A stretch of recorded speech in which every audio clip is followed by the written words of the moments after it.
In 2017, headlines in Bulgaria and beyond accused Azerbaijan of secretly delivering weapons to Syrian terrorists aboard diplomatic flights. The story, pushed by Bulgarian journalist Dilyana Gaitangieva, sparked outrage. Her report claimed that 350 Silkway Airlines flights, protected by diplomatic immunity, were carrying arms to war zones, from Syria and Afghanistan to Africa.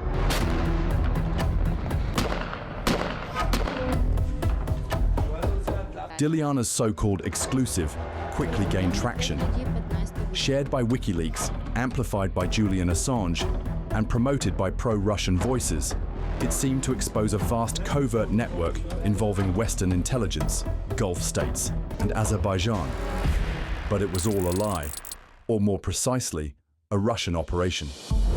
In 2025, an investigation by The Insider, authored by Roman Dobrokotov, Christo Grozev, and Michael Weiss, traced the original leak to GRU Unit 29155, the same Russian military unit linked to poisonings, sabotage plots, and global subversion. The fake whistleblower behind the leak, a fabricated persona on Twitter at @anon_BG, created by the GRU. What we discovered was truly shocking. It turned out that over the years, many of the disinformation operations that had previously been attributed to other parts of the GRU, or even to the FSB and the Foreign Intelligence Service, had in fact been carried out by this same unit. A significant number of their disinformation campaigns had been designed to cover their tracks, covering up assassination attempts, sabotage operations, and actual killings or explosions. The goal: discredit NATO allies, stir anti-Western sentiment, and frame Azerbaijan as a tool of the West in Syria's war. The documents were sent to Dilyana via this fake GRU account. The Silkway story was a masterpiece of Russian disinformation. There is a clear correlation between what they do on the ground, attempted murders, real assassinations or bombings, and what they do in the cyber and disinformation sphere. It has also become clear that many journalists around the world who work with them know exactly who they're working for. Others might not know at the beginning, but eventually they either figure it out or are told directly. The documents, flight records, diplomatic notes, and weapons manifests were later found to be either forged or selectively edited. GRU successfully injected fake stories into Western media via intermediaries like Gaitangieva, who published the Silkway Airlines story in Bulgarian newspaper Trud. Russian state media amplified the claims, and Azerbaijan's reputation took the hit. There is one journalist for whom we gathered enough evidence to name her explicitly in our report, Dilyana Gaitangieva. Personally, it was very difficult for me to include her name, because over the years, yes, we've had online conflicts, and I've disagreed with the conclusions she's drawn, and the platforms where she's published her so-called investigations. But I always assumed that her motivation was ideological. It turns out it was not. It turns out she has in fact worked for what is probably the most terrifying department within Russian intelligence, one composed entirely of killers, people whose mission is to eliminate opposition figures, so-called traitors, and global competitors of the Kremlin.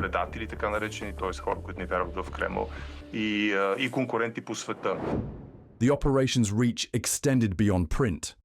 In 2017, WikiLeaks shared her interview, calling her firing pathetic. Assange himself publicly defended her, repeating claims that Western powers and Saudi Arabia were secretly fueling jihadist violence. Now, analysts say WikiLeaks became an amplifier for GRU propaganda, knowingly or not. The entire narrative was built on disinformation. There was no verified evidence that Azerbaijan violated arms control treaties.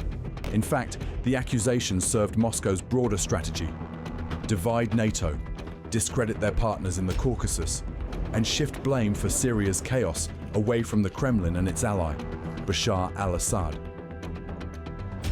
After her dismissal, she began cooperating with pro-Kremlin media, participated in events sponsored by the Russian Ministry of Defense, and actively promoted other conspiracy theories, including those about biolabs in Ukraine. Meanwhile, Ukraine's intelligence service SBU flagged Gaitandzieva as a probable GRU asset. In 2023, her name was listed in the Ukrainian Mirotvorets database.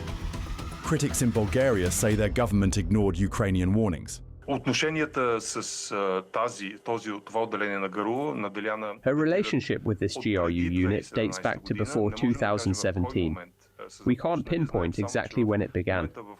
All we know is that formal contact between representatives of the unit and Gaitandzieva herself took place via a private Twitter chat in June 2017.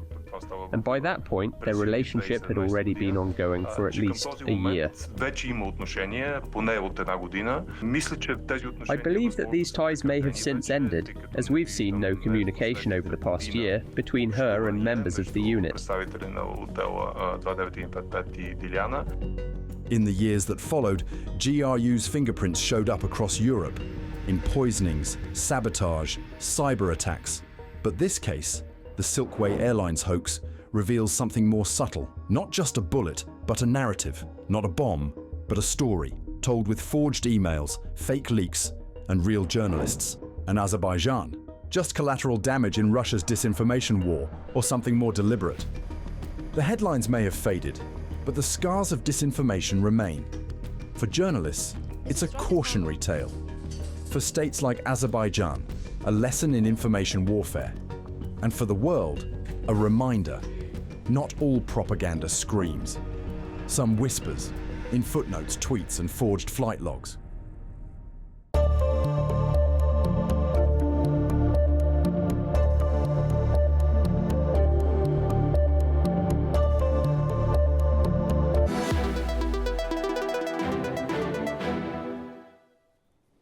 Hi, I'm Andy Miuch and welcome to an A News special. We're waiting for the inaugural summit of US President Donald Trump's so-called Board of Peace to begin in Washington.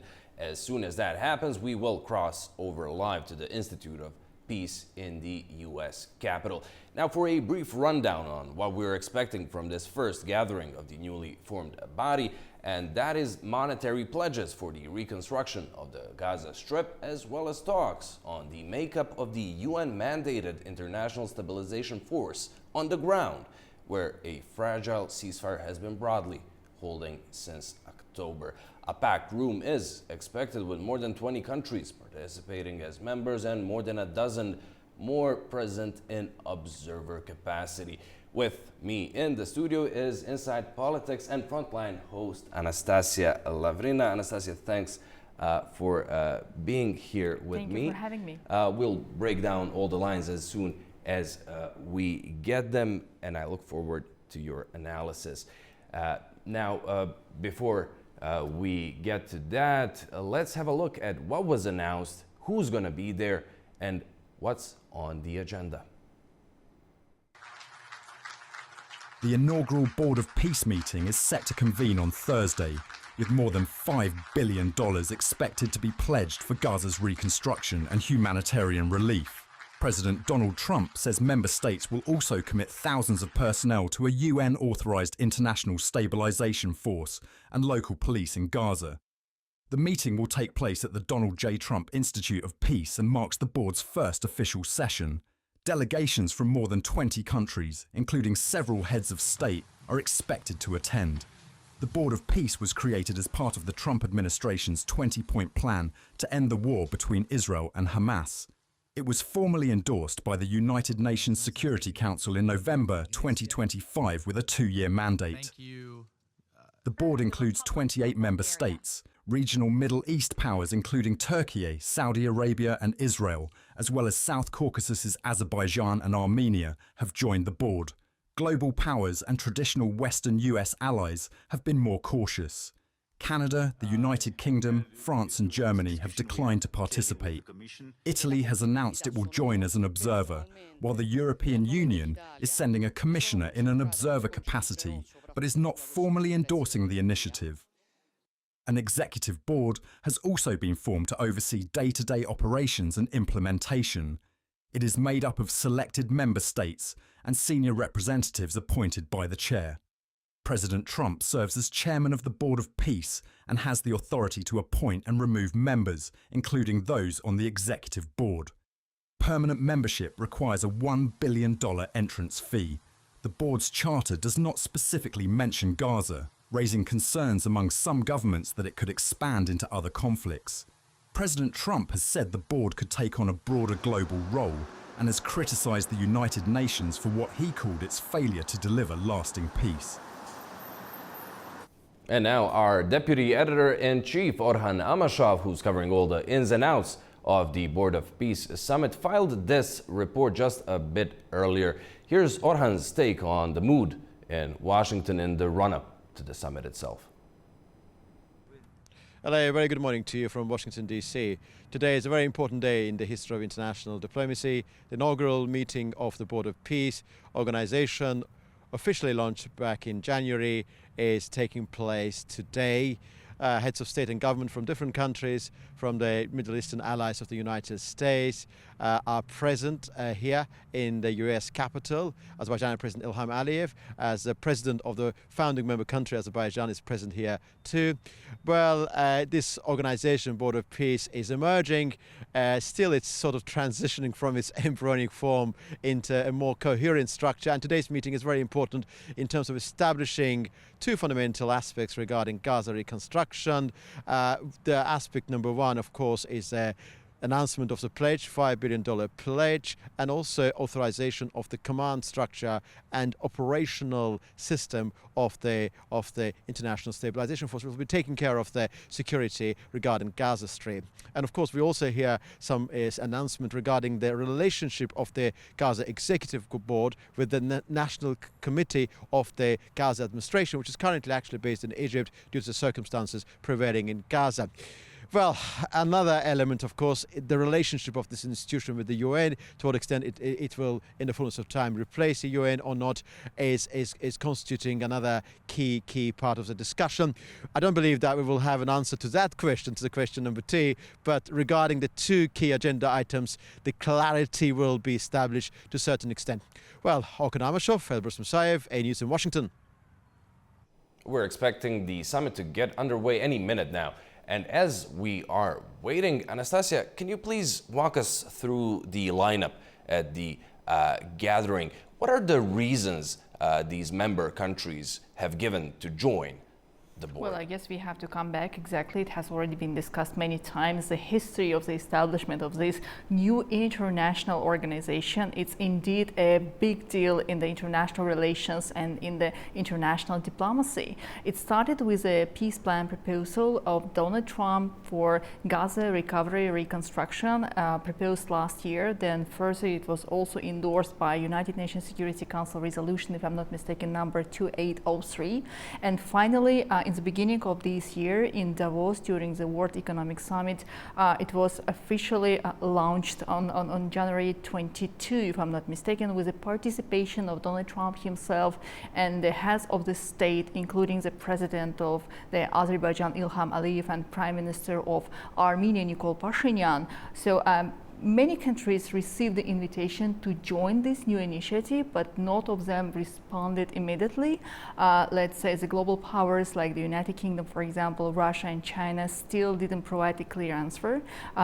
There was indeed some controversy in between of the United Kingdom and the United States on the approach toward this new system. But the idea itself was why I started since the history of this establishment. The idea was to bring peace to Gaza, to the Middle East, and come up with a real proposal on the reconstruction of that part of the world. Nothing could happen before, and the countries relied on Donald Trump and the United States as a close allies of Israel to come up with any peace solution for that. And the peace come first, definitely, but the second phase, very important phase, on how to help all of those people, millions of people who suffered due to the conflict. The billions are required to be invested in the recovery, in the humanitarian assistance, and there are a number of questions also on the agenda on how to deal with Hamas, which is still present in the region, what kind of security guarantees will be provided, how exactly the countries will be investing those billions in the reconstruction selection process and who will take the lead in this organization, where the chair refers to Donald Trump. Doesn't matter whether he is now president in the United States of America, and he will continue taking the lead position even after the term of his presidency.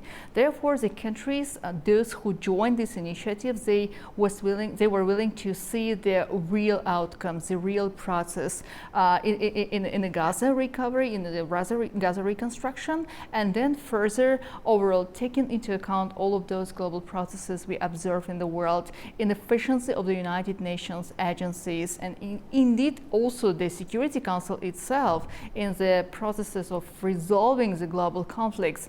All of those members who joined the process, they now want to see the real result, and they could understand that probably this new initiative of Donald Trump could bring a real changes, not only in the Middle East, but from the global perspectives in the process of resolving the global conflict in the world. That's right. Many are hopeful, but many are also concerned.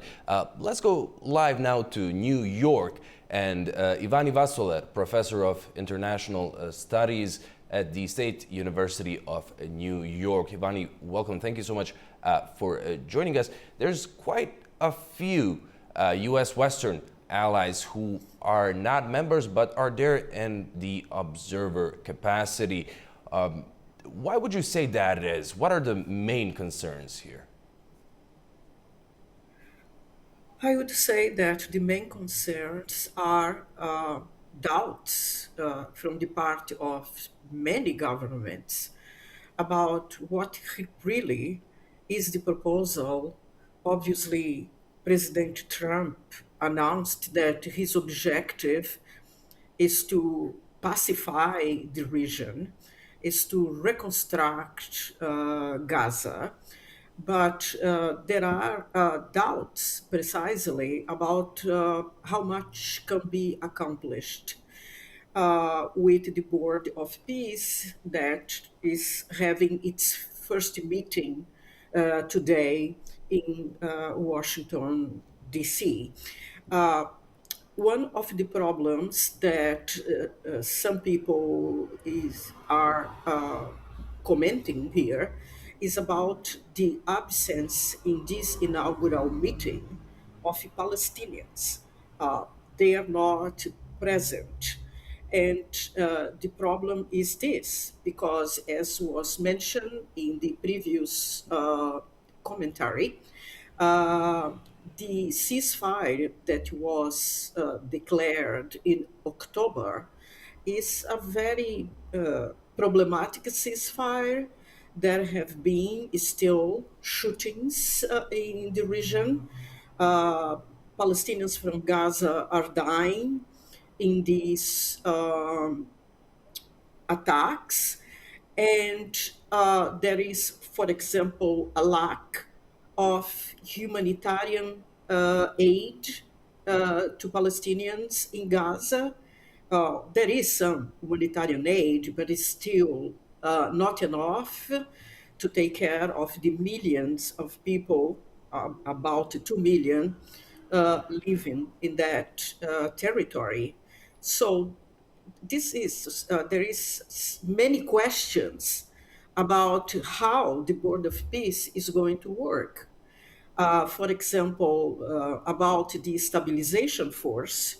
And it's true that this is one of the plans for the Gaza region, but nobody knows how this stabilization force that is going to take care of the security of Gaza, nobody knows precisely how this security force is going to operate and when it's going to become effective. There are some talk about the stabilization force can take some weeks to be implemented, or perhaps months to be implemented. And in addition, there is the question of funding the Board of Peace. The announcement today is expected that we are going to learn that at this point the board has received $5 billion in contributions, which is considerable amount. Yet the reconstruction of Gaza will require many, many more billions of dollars than the 5 million that have been pledged by the countries that are already now part of the board.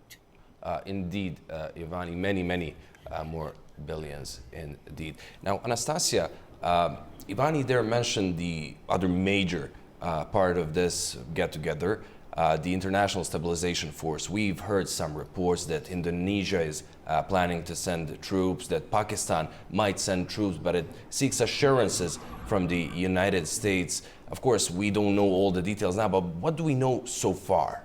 I guess this will be one of the key questions on the agenda, because the heads of the states and those who have the representatives there, they are willing to find the answer to the key questions. And the question you mentioned is one of the key ones.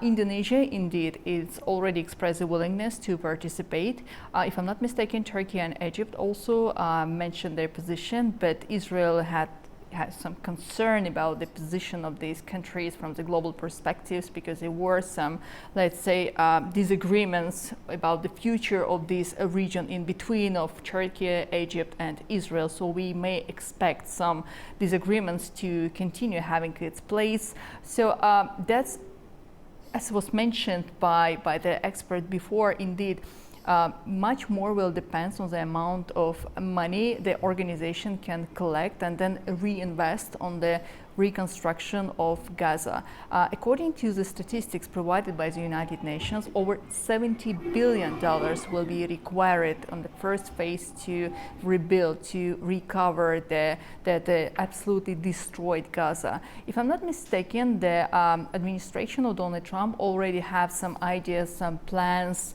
Kushner, let's say, already have the project which explains how Gaza will look in case of successful reconstruction, but it looks amazing, it looks great, but enough funding is required for this. 5 billion for the start is good, but how exactly it will be continued?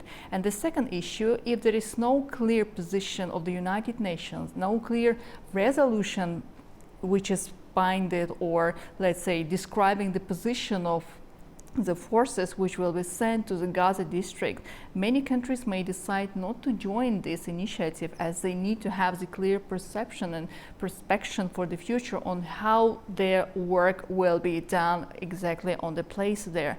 Not to be considered as an intervention, but exactly the work to be directed on the stability and the peace promotion. And whether it will be the forces who will serve as a guarantor of peace and stability, or at the forces who will have to work on the ground to make this stability and security, let's say, be established in the region. Then how exactly Hamas will behave, and what kind of forces have to be sent on the ground, how exactly they should act or have any kind of negotiation process with Hamas group to disarm them, to pursue them, to leave the region itself.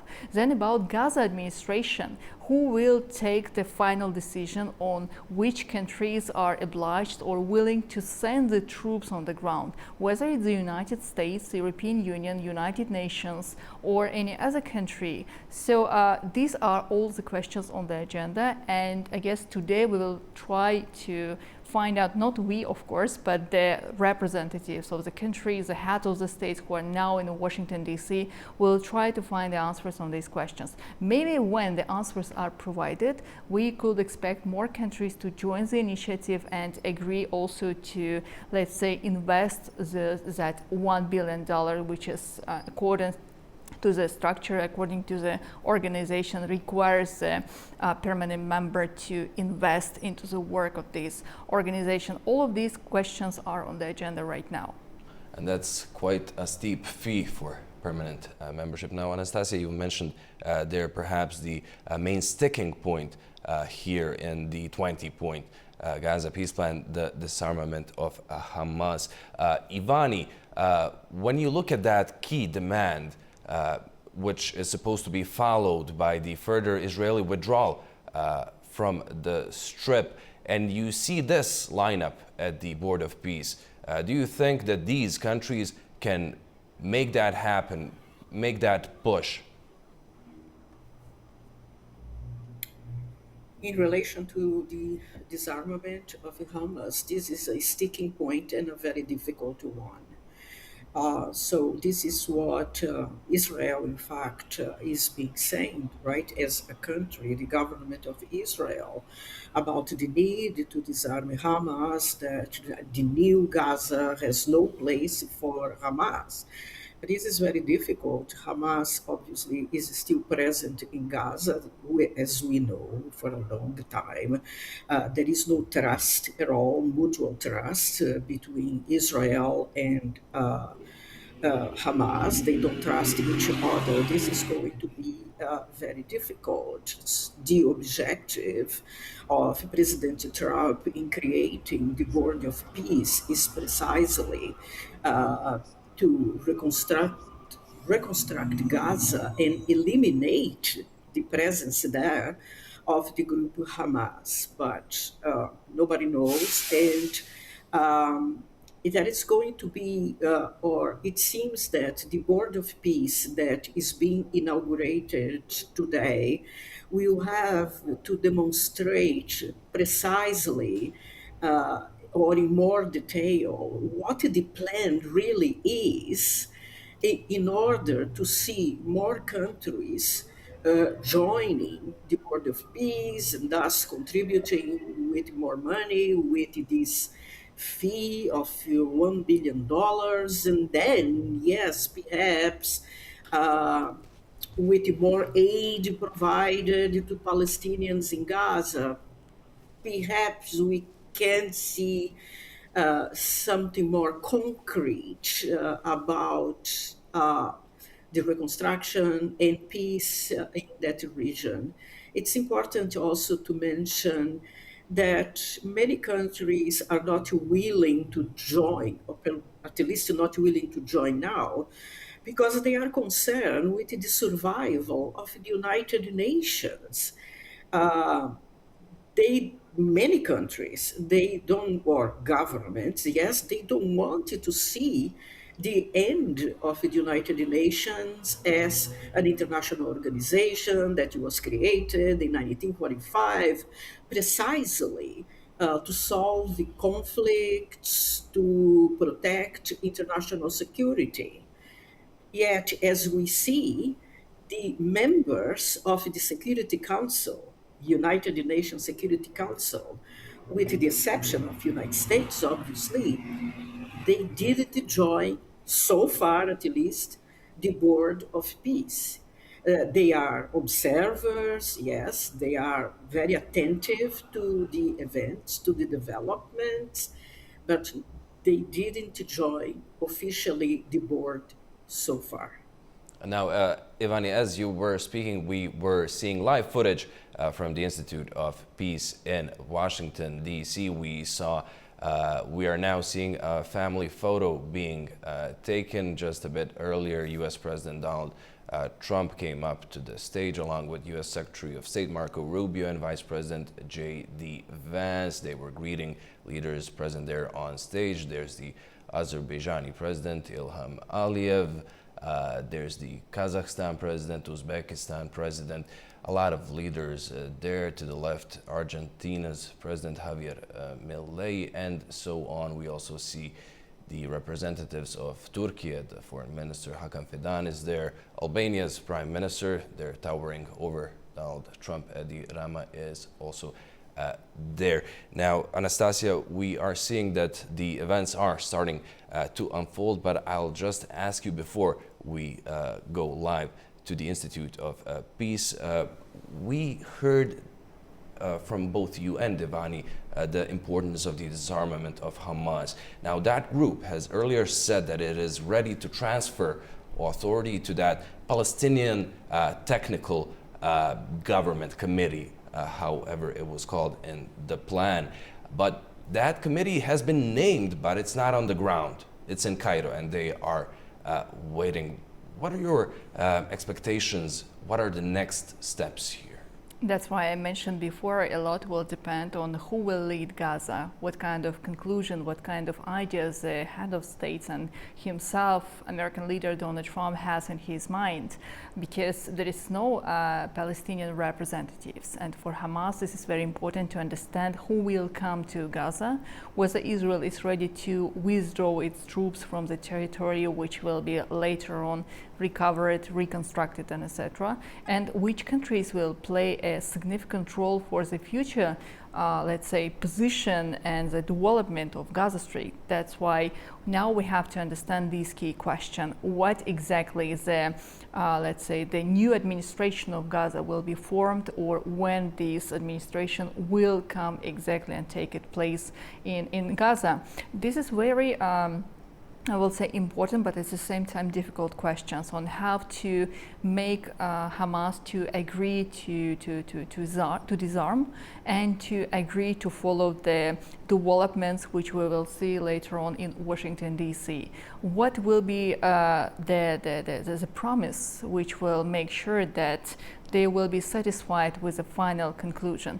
Now we see the division between the member states of NATO. We see the division between 5 permanent members of the Security Council, because as I mentioned previously, United Kingdom, China, Russia, they didn't join the Board of Peace Initiative. And indeed there is a great concern on how exactly United Nations will function after.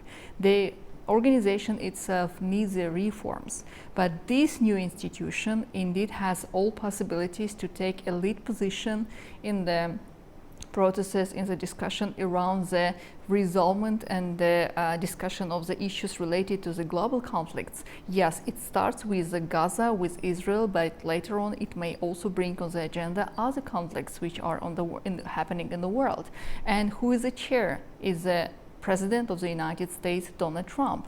And it was his initiative. And who exactly will take the final decision? Whether there will be the veto power, or how exactly the power will be distributed among the member states of this new organization, boarding members. So these are the key elements. And if there is any kind of conclusion for the future of Gaza, whether this conclusion will be also acceptable by the global powers, like also the members of the European Union. From the European Union today, we have Hungary, if I'm not mistaken. Italy is taking the status of an observer, meaning that countries like Germany and France are not in the team of Donald Trump within this structure, within this organization, but they also have a position on the future of Gaza. And all of those disagreements have to find the solution and the conclusion. So the idea on how exactly Gaza will be led, who will take the responsibility, what kind of, let's say, security measures are going to be taken, and how the financial part will be formed. I hope we will find the answers to these questions today, but even if the main questions are answered, there still will be concern among the other superpowers about the future of the United Nations and how exactly this organization is going to have any kind of position on the future role in Gaza. If, as we discussed with you before, if there is an agreement that the troops, the stabilizing troops, have to be sent into to Gaza, whether it will be under the jurisdiction of the United Nations or there is any other ideas on how exactly it will function. For some countries, the presence and the resolution of the United Nations is a must to take a decision, the final step, whether they will send the troops, the stabilizing forces to Gaza or not. So these are the other questions which are on the agenda.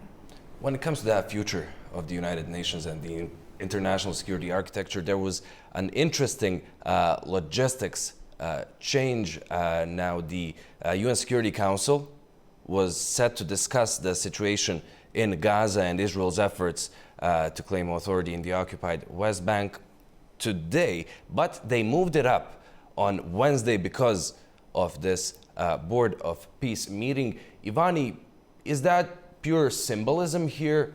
Do you see this board trying to replace the current 5 veto powers that we have? Again, is the inaugural meeting is today, still there are many questions that they have no clear answer. What is clear, obviously, is the presidential initiative. President Donald Trump very willing to go ahead with this initiative of reconstructing Gaza. But the problem is how this is going to evolve in terms of an actual plan, considering again funding, the stabilization force, and the position of the United Nations itself.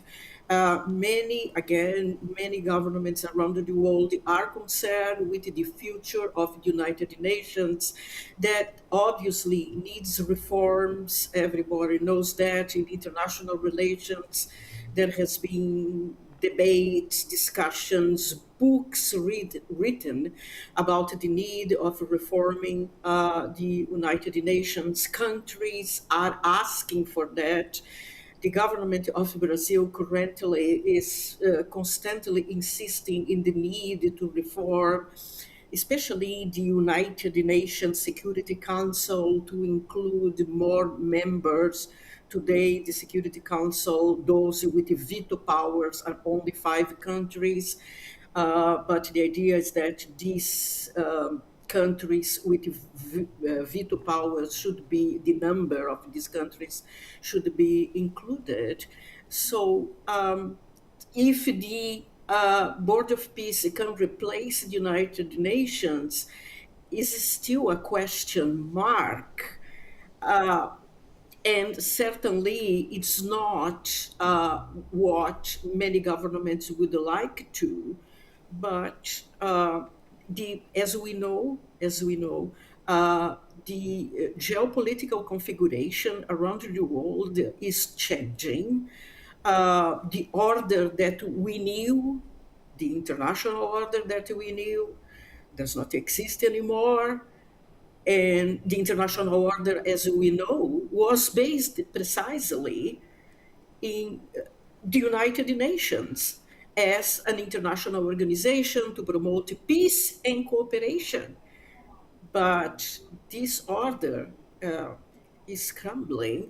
And then, yes, either could be that the Board of Peace will replace the United Nations, or depending on how countries are going to act in the international system, they may decide to reform the United Nations. Much has happened in the last year since Donald Trump returned to the White House. Anastasia, we saw unprecedented operation in Venezuela, where U.S. forces captured a sitting president of a country, brought him back for a trial.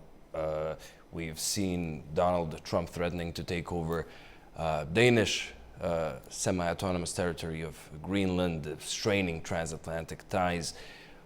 Now, with all of this in mind, we have another hotspot in the Middle East with that major American military buildup near Iran. We've just had another round of nuclear negotiations between the Americans and the Iranians in Geneva. Do you expect any of these leaders who are today in Washington to bring up Iran to Trump, at least behind closed doors?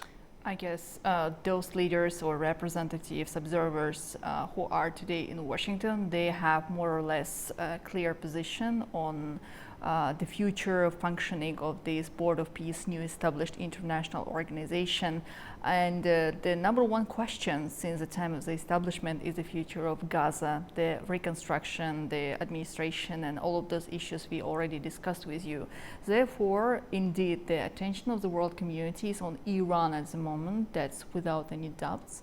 But I think today more attention will be paid on the future of Gaza, as Donald Trump is willing to see the proper function of this organization and more member states in the near future, then number one issue now is to follow all of those expectations and the promises Donald Trump gave since the time of his first proposal of 20 points peace plan for Gaza reconstruction and stabilization. If it happens, if this organization shows a real, let's say, achievable results within the next months, then of course we may expect Donald Trump to bring some more issues regarding the global conflicts to be discussed within this structure, within this organization.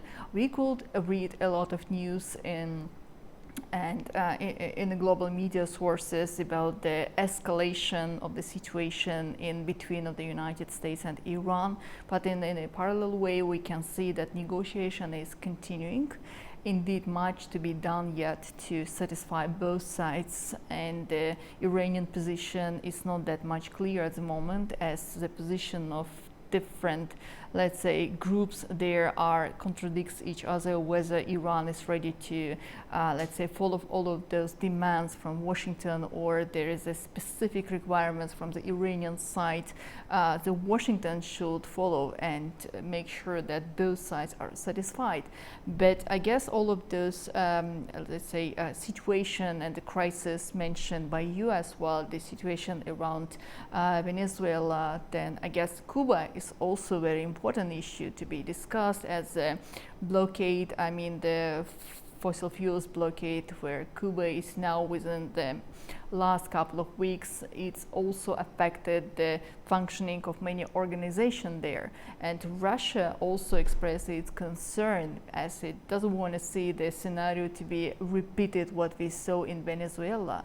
And it was mentioned by some experts as well. So I guess here we see and explain more negotiations to happen, not within this meeting today, but overall Cuba and Iran are coming to the agenda as well to be discussed. But there is indeed the division between the member states of NATO at the moment around the global issues, and I guess Greenland and Denmark, the willingness of Donald Trump to make sure that Greenland to become a part of the United States, that became #1 disagreement between him and many European countries, including the Denmark. The country didn't receive even the invitation to join the Board of Peace organization.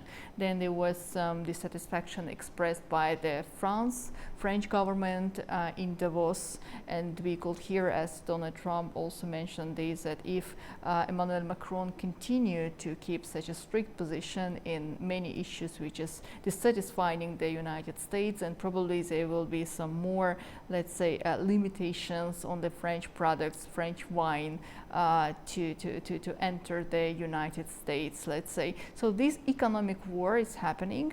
Again, today probably it's not on the agenda, but another crisis is around Russia and Ukraine. The future of this crisis, this war, are also on the agenda. The talks are happening in Switzerland, in Geneva, before it's happening in United Arab Emirates, and here also Washington is taking an active participation, willing to see, Donald Trump is willing to see the achievable results in the near future. And I guess one of the key elements, one of the key ideas of the establishment, this Board of Peace organization, to make sure that it has a successful outcomes from Gaza negotiation, Gaza talk. Then after, Donald Trump may decide to bring then other conflicts on the agenda, including all of those which I mentioned before. The U.S. has many pies in the oven at the moment. Ivani, do you think that this ambiguity over a possible U.S. military intervention in Iran could possibly derail whatever it is that the Board of Peace will try to do on reconstructing Gaza? I think that at this moment, at least, I think I would separate the two issues. So the negotiations are going on between the governments of the United States and Iran. Obviously, these are not easy negotiations. These are very complex negotiations. United States and Iran relations are in permanent tension since 1979. So it is almost 5 decades, 46 years, that both countries, right, cannot agree with almost anything. They don't have even diplomatic relations since that time. So at the same time, we are observing now, right, the inauguration of the meetings to launch the Board of Peace. What we can say about United States and Iran is that for the United States, obviously, the best approach would be to avoid a war. It's not in the interest of the US government, it's not in the interest of President Trump to wage a war against Iran. This is very clear. At the same time, most Arab countries uh, also don't agree, would not like to see a war between United States and Iran. And certainly China would not like to see, and Russia would not like to see, uh, mainly because of the disruptions that this would cause a war between the United States and Iran. Disruptions in the world economy is going to increase the already great instability in the region, in the Middle East. But at see why negotiations now, how they are going to evolve. Iran still is looking for negotiations only around the nuclear issue, but there is pressure on Iran that other points should be included in the negotiations, including the ballistic missile program in Iran, that is part of the negotiation, and the idea is that Iran should reduce its missile program. And the other very tricky issue in the negotiation table is that Iran should cut its ties with Hamas, with Hezbollah, and with the So Houthis sorry to in interrupt, Giovanni, Yemen. but we are now getting a live picture from the Institute of Peace in Washington. Donald Trump is taking his seat, and the summit is about to kick off. Gallery, let's please cross over live to the video feed. A large group of leaders, and the ones that aren't here are watching on Zoom. I hope they enjoy it. And the press, we appreciate it very much, so respectful. You've been so respectful of what we're doing. What we're doing is very simple, peace. It's called the Board of Peace, and it's all about an easy word to say, but a hard word to produce. The leaders of, as you know, the other countries, because we have a large group of leaders, and the ones that aren't here are watching on Zoom. I hope they enjoy it. And the press, we appreciate it very much, so respectful. You've been so respectful of what we're doing. What we're doing is very simple, peace. It's called the Board of Peace, and it's all about an easy word to say, but a hard word to produce, peace. But we're going to produce it, and we've been doing a really good job, and some of these leaders that are with us have helped me very much during just this first year. We have a first year like probably no other ever in our country, because we settled 8 wars and I think a 9th to come. It's turned out to be a tougher one. I thought that was going to be the easiest one. But with war, you never know what's easy and what's not so easy. But we've had a great relationship, and I've become friendly with so many of the people. And I appreciate you being here. These are great people. These are great leaders. And the people that are watching by closed circuit and open circuit in many cases are so proud of it. They want it to be open. But they become incredible friends of mine. And, you know, we rebuilt our country in my first term. And now we're at a point that the United States has never seen before. We broke 50,000 on the Dow. They said that would take 4 years. We broke 7,000 on the S&P. They said you couldn't do that within 4 years. It would be impossible. And when I came in, they were all saying, if you could get to anywhere close to 45,000, it would be amazing achievement over 4 years. Well, we hit 50,000 in the first year, and we hit 7,000, which was actually tougher to do according to the Wall Street geniuses. We hit 7,000 in the first year. They said it could take 4 or 5 years. They'd be very happy. It would have been a great job. We did it in one, but we're doing a great job. Board of Peace is one of the most important and consequential things I think that I'll be involved in. We've been involved in a lot, and really I've been involved in a lot with the people up here. We work together on ending wars with their country. Some of the wars were 32 years long, 32, 34, and a 37. That's a long time, and we ended it in about 2 days, each one of those. But we have some other work to do, and we're getting it done. Gaza is very complex. It's been amazing. I want to thank Steve and Jared for an amazing job. Marco's over there watching. Everybody's fantastic. And JD, what a job. They're all doing. It's a team. I think it's the best team ever assembled. And you see that by the results. So today is a tremendous honor to welcome you all to the United States Institute of Peace for the inaugural meeting of the Board of Peace. Very important. I believe it's the most consequential board, certainly in terms of power and in terms of prestige. There's never been anything close, because these are the greatest world leaders. Almost everybody's accepted, and the ones that haven't will be. You know, some are playing a little cute. It doesn't work. You can't play cute with me. But they're playing a little bit, but they're all joining. Everybody, most of them very immediately. A few that we really don't want because they're trouble. Take care of them. But this is the most prestigious board ever put together. You know, I've seen some great corporate boards. I've seen some great boards, period.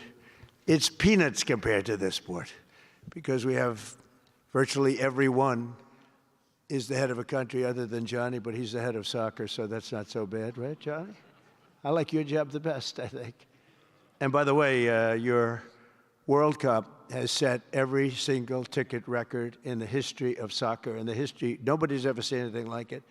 The sales are virtually complete. Nobody's ever seen anything, so congratulations. You made a good decision. We did it together. Thank you, Johnny. Great guy. So I want to thank the many leaders and dignitaries who have traveled great distances and lengths for the important gathering that we're at right now. This building was built for peace, and nobody knew what to name it. And then Marco named it after me. I had nothing to do with it. I swear I didn't. I swear. I had no idea. They said, there's a surprise coming. I didn't know that surprise. I thought they were going to give me a lot of money or something, maybe cash. Could always use some extra cash. But I came, and they stopped the beautiful beast.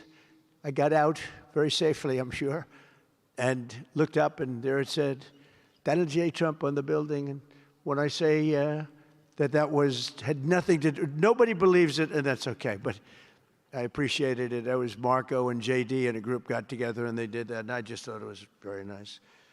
And it makes me work harder. We're going to have to work harder. We're going to have to make this building much more important. It's brand new. They built it for peace, but nobody occupied it. You know, nobody knew what the purpose of it, but the architecture is so beautiful, and it was with the meeting rooms, the reception rooms. It's really amazing. Who would think that it was built without anybody in mind or anything in mind, and then the State Department took it over. They liked it. Marco came over one day. He saw this. He said, this building is great. And he actually claimed it, right? He claimed it. And that's what he does. Where is Marco? I said, Marco, is that true? You claimed this building. You took it away from about 5 groups that wanted it. That was done very quickly, very methodically. But it was really, really built so beautifully in such a beautiful building. But we worked together to ensure the brighter future for the people of Gaza, the Middle East, and the entire world. I think that the Board of Peace, because it's mostly leaders and unbelievably respected people, but mostly leaders of Middle Eastern countries, countries from all over the world, and they've been very generous with money also. And the United States, which I'll say in a moment, is also very generous with money because there's nothing more important than peace. And there's nothing less expensive than peace. You know, when you go to wars, it costs you 100 times what it costs to make peace. We have a man at the end right there that's smiling because you learned that after 30 years of fighting, right? 30 years of fighting, we got it done. I want to thank you very much. That was a great thing you did, you and your new friend. They came to my office and they said, I've been fighting for 22 years. Now you're there for 23 years, right? But I've been fighting for 22 years. That's all I've done is fight this gentleman. And his counterpart was there for 7 years. He said, I've been there for 7 years. All I've done is fight this gentleman. And we had it worked out in about 24 hours, right? And it's been a good peace. And I think they've become friends. I'm not sure I'm allowed to say that, but I think so. I think they've become friends, right? Right. Great. Stand up. Stand up. These are two tough cookies, too. You think that was easy? It wasn't easy. These are two tough people, good people, but tough people. But, you know, we're in the Oval Office, and we were getting near. But the one was at one side of the room. I have two chairs right in front of the desk, the beautiful, resolute desk. One's over here. One's on the other side of the room. I said, folks, could you get a little closer? Well, I don't. They felt very uncomfortable. You know, they've been killing each other for 32 years. So I say, can you get a little closer? After 1 hour, they were right next to each other. We made a deal. They hugged, they signed, and we had peace with two very important countries, and I'll never forget it. So they started off a little weak, and they ended up really strong, and you can be very proud of yourselves. It was a beautiful thing to see. Thank you. Look at that. Can you believe it? 32 years. Thank you. Thank you very much. But we're honored to be joined today by Prime Minister Rama of Albania. President, where is President Milei? You're another one, I'll tell you. Where is President Milei? I endorsed him. I'm not supposed to be endorsing people, but I endorse, when I like people, you know, I've had a very good record of endorsing candidates within the United States. But now I endorse foreign leaders, including Viktor Orban, who's here, and others. And I endorse this gentleman, Milei. He was a little behind in the polls. He ended up winning in a landslide. I just endorsed the Prime Minister of Japan. She was in a tight race, but was probably going to win. And she won in the largest number in the history of Japan. So she likes me a lot. But it was an honor, and you're doing great. Oh, look, they're sitting right next, Victor. I think, but ultimately, I think I'm going to end up endorsing. Hey, look, as long as it works, it's okay with me. But the endorsement seems to be working in foreign countries, too, so that's good. But nice to have you both. Victor, nice to have you both. Very proud of you. The Prime Minister of another, really just a great guy, Pashinyan of Armenia. President Aliyev of Azerbaijan. I love saying that name now, you know. At the beginning, it was giving me a hard time. Now I love saying it. It's a beautiful name.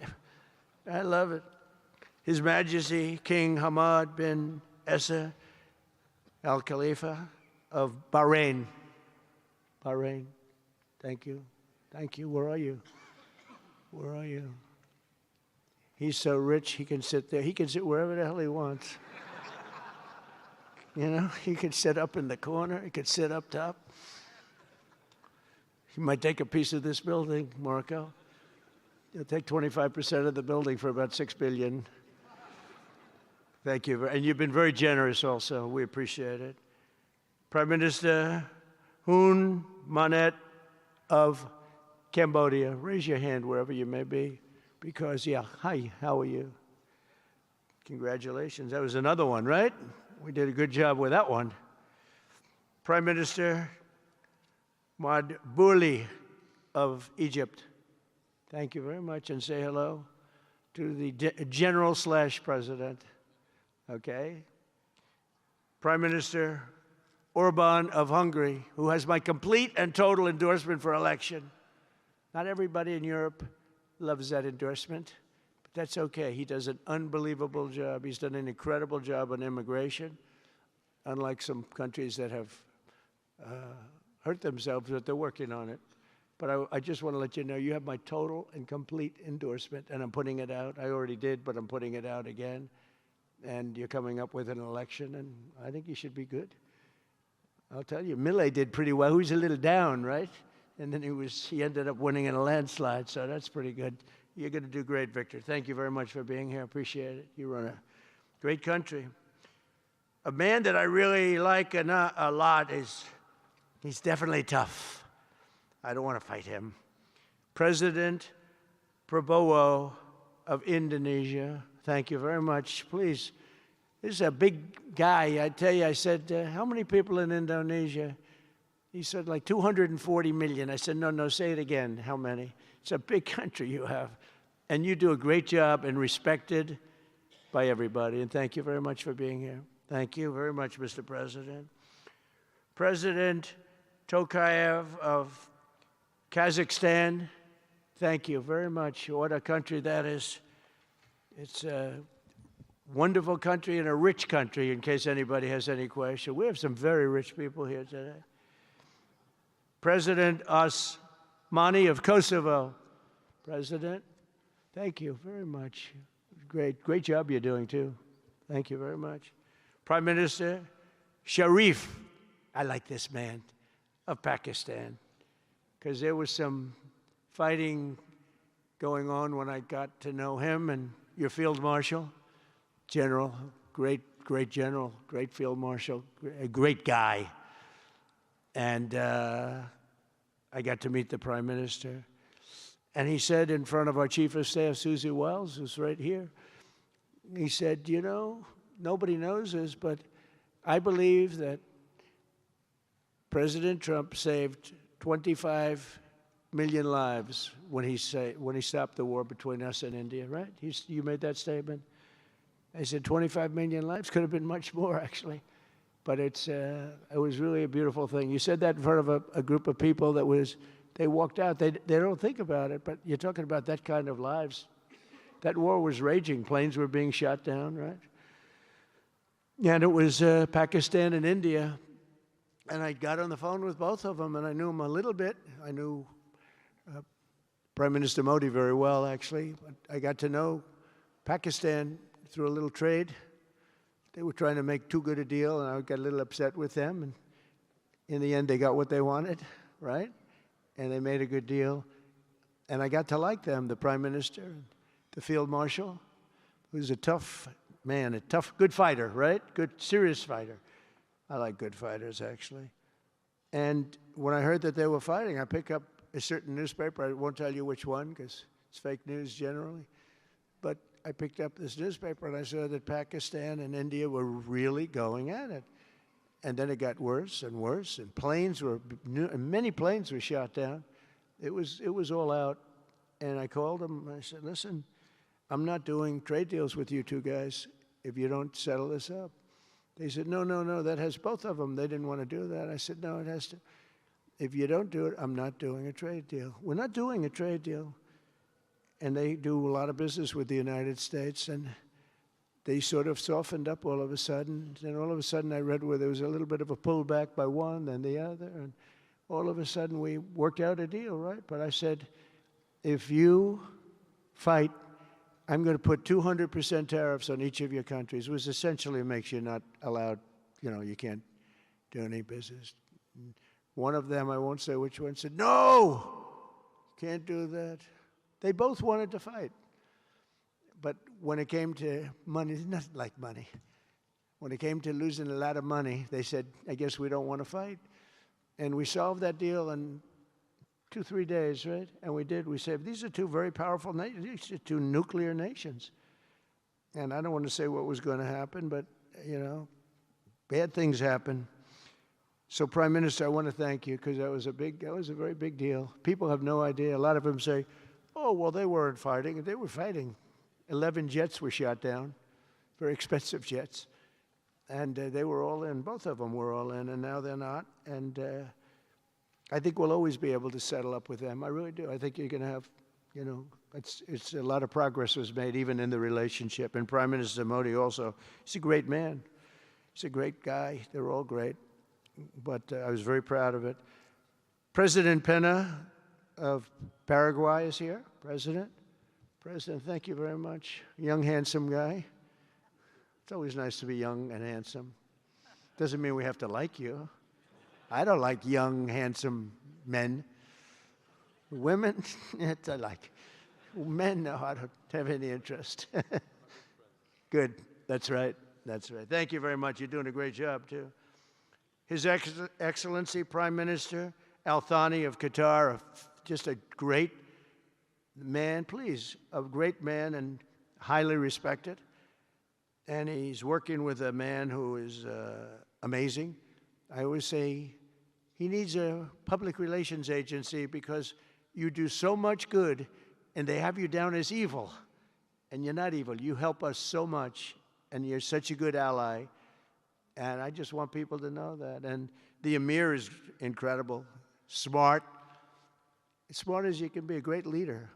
And he cares so much for the people. And he cares so much for the Middle East. So I want to thank you very much and send my regards. Your country has been a great help.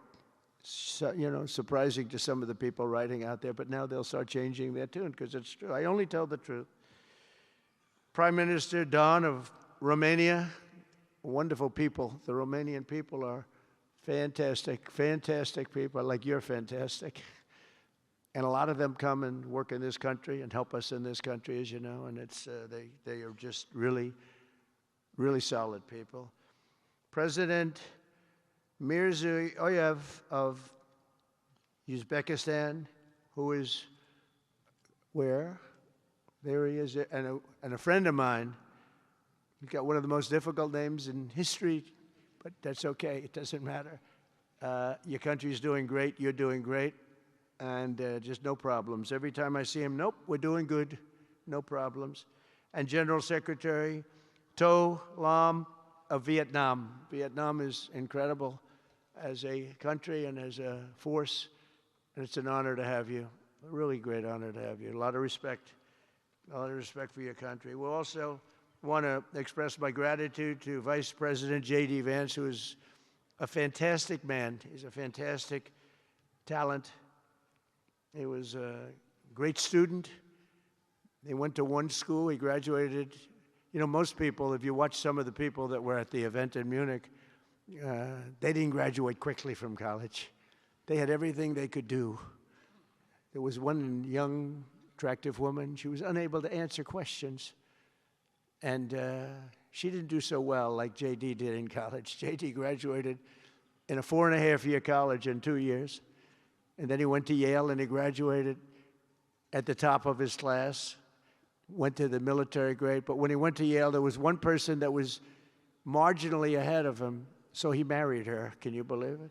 He married the person that was ahead. I don't know.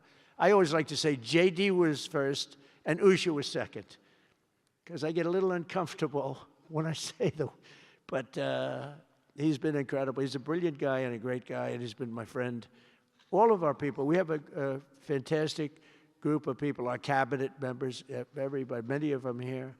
But JD's been great. Thank you very much. He gets a little bit tough on occasion. We've got to slow him down just a little bit on occasion. He says his mind. Now, then we have the opposite extreme. We have your friend sitting in the back. Your best friend sitting in the back is Marco. Marco does it with a velvet glove, but it's a kill, right? The result is the same. They do it very differently. And Marco, you really did yourself proud 2 days ago in Munich. In fact, so proud that I almost terminated his employee because they were saying, why can't Trump do this? I do, but I say it differently. But Marco, don't do any better than you did, please. Because if you do, you're out of here. But no, I want my guys to do great. And the acclaim he's gotten and the acclaim JD gets is great. We have smart people. And when you see the representatives there, like Gavin Newsom, he didn't know what he was doing. They didn't even know why. He didn't know why he was there. Or AOC, she was unable to answer a simple question. And she could have said, well, I'm studying it and I'll report back to you next week. You know, you can get away with that. But she just went, it's actually, I think it could be a career-ending answer because for 25 years, anybody running against her, I think Susie is going to use that little piece of stuff. It was not good. It was not good. That was not a natural. So I want to thank JD. I want to thank Secretary of State Marco Rubio. They're extraordinary. I want to thank Special Envoy for Peace, Steve Witkoff, who has been unbelievable. You know, I took Steve because I was a developer in New York, really successful, actually much more successful than Steve, but I don't want to say that. I'm not going to say that, Johnny. I refuse to say it. But I saw something in Steve. Steve's a great negotiator. Everybody loved him. All these developers, and they're tough. You know, New York developers tend to be on the tough side. And, you know, most of them hate each other. Like a lot of the people in this room hate each other. You know, it's sort of natural, I guess. But we're bringing love back into the room like the old days. But everybody loves Steve. Every developer, the worst, most evil people, horrible human beings, actually. And they love Steve. So I remember this, and we had some conflicts, to put it mildly, in the world. And I said, Steve, how would you like to be Henry Kissinger Jr. that doesn't leak? And he said, are you a leaker, Steve? No. He didn't even know what the word meant, and it's true. I always say Henry Kissinger, who was one of the great leakers of all time, by the way, Richard Nixon said to him, Henry, who's leaking all this stuff? I don't know, Mr. President. It was Henry. It was like, these are little stories I like telling you. But Steve has been unbelievable. Everybody likes him. Ukraine loves him. Europe loves him. Russia loves him. I mean, there's nothing wrong with this. He goes to see President Putin. Didn't know Putin. I set him up a meeting to see. I said, how's Steve doing? Sir, he's still inside. Oh, that was an hour. I called back. Tell Steve to call me when he's finished. I want to find out what the hell is going on. We want to end that war. Sir, he's still inside. 3 hours, 4 hours. They were together for 4 hours, the first meeting. That's talent. And they get along. I mean, people like or don't like Putin or Zelensky. They get along. Same thing with Zelensky. I mean, they all love Steve, and Steve's doing a great job. That's a tough one. That's a much tougher one. I would have thought that some of the ones that we settled that are up here would have been, I thought this would be easy because I have a very good relationship with President Putin. I have a very good relationship with President Xi. I'm going to be going to China in April. That's going to be a wild one. I said, but we have to put on the biggest display you've ever had in the history of China. You know, last time I went to China, President Xi, he treated me so well. He gave me a display. I never saw so many soldiers all the same height, exactly the same height within a quarter of an inch. You can do that when you have 1.4 billion people. You know, lots of shoulders. Everybody was within about 1/8 of an inch the same height. I said, if they put their helmets down, you could have played pool on the top of their heads. And it was pretty amazing. But I said, you got to top it. He said, I'll top it. We're going to top it. We're going to have a lot of the people, most of the fake news back there is going to be going. So we have, Steve has done a great job. And then a little bit later on, we brought Jared in. Jared was responsible for the Abraham Accords, which is incredible. Nobody else could have done that. A very smart guy. And we're making Jared an envoy also, envoy of peace. They're both envoys of peace. And you couldn't get two. I tell you what, I watch these two guys. I say, at least we're covered from an IQ standpoint. These two guys walk into a room. And but people like them both, you know. They're good people.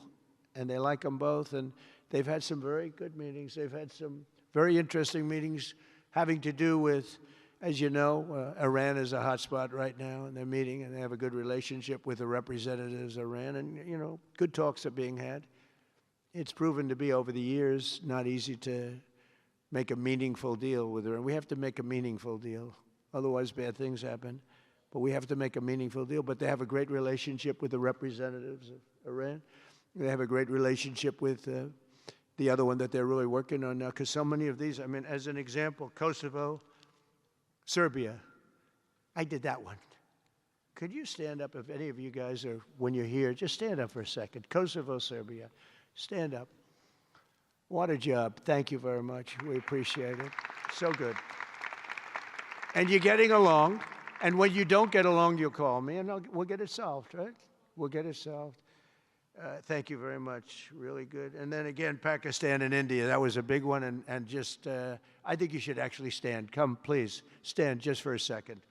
Pakistan and India, thank you very much. And I spoke to Prime Minister Modi. He's excited. He's watching us right now. Egypt and Ethiopia. We're going to get that, you know, there's a little dam that got built. Little dam, like maybe the largest dam in the world. Built and financed, of course, by the United States brilliantly.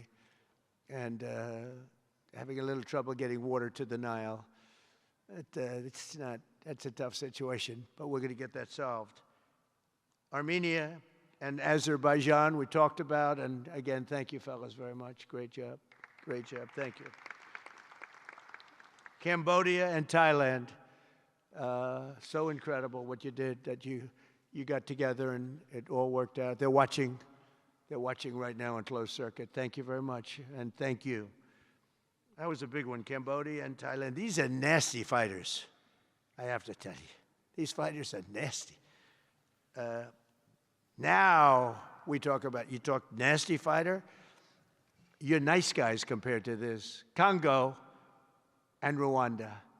That was, and we've got them pretty peaceful. There's little flare-ups every once in a while. I'll get a call once a week. Sir, there's a flare-up in the Congo again. We'll get it straightened out, right, Susie? We'll get it straightened out.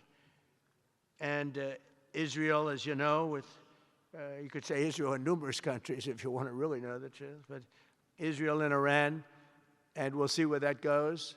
But when you think of Israel, we've done the biggest thing of all. We have peace in the Middle East right now. That's bigger than people said it couldn't be done. For 3,000 years, they've been talking about Middle East. They said it couldn't be done. And you look at what's happened in Gaza. And one of the keys to it was when we took those beautiful, magnificent, we just ordered 22 more of them, updated model. The B-2 bombers are incredible. I never understood the B-2 bomber. I'd watch, it's a wing. And I've never quite understood that, Johnny. I'd look at it, I'd say it was beautiful, but what does it do? It carries very big bombs. And it went into Iran, and it totally decimated the nuclear potential. And when it did, when it decimated that, all of a sudden we had peace in the Middle East, because there was a black cloud hanging over the Middle East, and if that wasn't done, that cloud would have been there. And countries like Saudi Arabia, countries like Qatar, countries like, nobody could have signed. You would have had that threat. Nobody could have had, you couldn't have had peace in the Middle East. So now we may have to take it a step further, or we may not. Maybe we're going to make a deal. You're going to be finding out over the next probably 10 days. But this meeting today is proof with determined leadership, nothing is impossible. When I took office, the war in Gaza was raging with thousands of people being killed and no end in sight. Today, thanks to unrelenting diplomacy and the commitment of many of the great people in this room, we have 59 countries signed up on Gaza. Think of that. We have, it's amazing. But all the people, many, really so many in this room, the war in Gaza is over. It's over. There are little flames. Hamas has been, I think they're going to give up their weapons, which is what they promised. If they don't, it'll be, you know, they'll be harshly met, very harshly met. They don't want that. You know, all this stuff like they don't mind dying. They told me that's not true. Everyone said, oh, they don't mind dying. No, they don't want to die. They said, we don't want to die. People don't want to die. The ceasefire was held, and every last remaining hostage, both living and dead, has been returned back home. Think of that. That was an impossibility. And we did hundreds of hostages, but the last 20, and I always said to Steve and Jared, I said, the last 20 are going to be very tough, very, very tough. And we got them back. We got the living back, and then we only got about 16 of the dead, and we said, well, you got to get them all. You promised them all. And they dug and dug and dug. You can imagine it's a job that's brutal. And Hamas really did a lot of that work. And you got to give them credit for that. They brought the last one home a week ago, and we got all 28 of them living and dead. The amazing thing, because I've never seen anything quite like it, the parents of the dead, they knew their boy was dead. This case, boys, all boys, men, but to the parents' boys. They knew their boy was dead. They wanted that dead body as much as if he were alive. And when they got them back, there was great sadness, but there was great joy too. They wanted it as much as the people that got their sons back alive. But we got a lot of people before those 20, Steve, what nobody talks about. But, you know, hundreds of people. We did a good job, and you guys did a fantastic job. I want to thank every nation that helped us achieve this monumental breakthrough, saving countless lives, and really bringing peace and bringing the concept of peace, because nobody thought peace in the Middle East. I've always heard peace in the Middle East is impossible, and it's turned out not to be. And we do have some work to do with Iran. They can't have a nuclear weapon. It's very simple. You can't have peace in the Middle East if they have a nuclear weapon. And they can't have a nuclear weapon, and they've been told that very strongly. Since the hard-won ceasefire of last October, the United States and our partners have facilitated the delivery of vast amounts of humanitarian aid, numbers that nobody's ever seen before. In November, the United Nations Security Council unanimously approved the Board of Peace. And last month in Davos, we welcomed over 24 members to this very important new organization. And we are very closely working with the United Nations. In fact, I'm going to speak to the Secretary General in a little while. He's a good man. And I've had a good relationship. Other than in my last speech, they did turn off my teleprompter. I got up there. My teleprompter didn't work. I'm sitting in front of all of you people and more. I had no teleprompter. I knew I was in trouble because I'm walking up. You know, the teleprompters are over here. I had the most beautiful speech ready. I was all set to knock them dead. First, I had an escalator that stopped. You know that. It's going up. Boom. It's lucky my movie star first lady was in front of me because I put my hand on a certain part of her body, and I was able to stop my fall. Otherwise, because she had no trouble. I said, boy, that was a very sharp stop, Johnny. So I said, that was strange. I've been on a lot of escalators. It's never happened before. Usually it stops very slowly. This was just boom. But our First Lady was right in the proper location for me. I'm waving to people, and she was holding on a little tighter. She knew what was happening. She did. She said, that's a very successful movie out right now, like #1. Can you believe this? And she's a big movie star. And I always say it's trouble because I always say there's not room in one family for 2 stars. I told her that. We can't have 2 stars in one family. So I don't know what that means, but it's not good. But it is good because we're proud of her. She did people in the United States love the First Lady, and she did the movie, and it's become the biggest selling documentary in 20 years. Can you believe? The theaters are all packed. Women especially, they go back and they see it 2 or 3 times, 4 times. But together we're committed to achieving a Gaza that is properly governed throughout. The whole area is going to be, you know, so many countries that have really nothing to do with the Middle East, but they're maybe somewhat close by. They're all involved. They want to go in and fight. They tell me all the time, we'd like to send soldiers to fight if it's necessary. And I don't think it's going to be necessary. We have 2 countries that want to go in and do a number on Hamas. I said, I really don't think I hope it's not going to be necessary, because they made a promise, and they promised me, get rid of their weapons. Looks like they're going to be doing that, but we'll have to find out. But it's no longer a hotbed of radicalism and terror. And to end that, we have today, and I'm pleased to announce that Kazakhstan, Azerbaijan, UAE, Morocco, Bahrain, Qatar, Saudi Arabia, Uzbekistan, and Kuwait have all contributed more than $7 billion toward the relief package. That's great. Thank you, fellas. Thank you.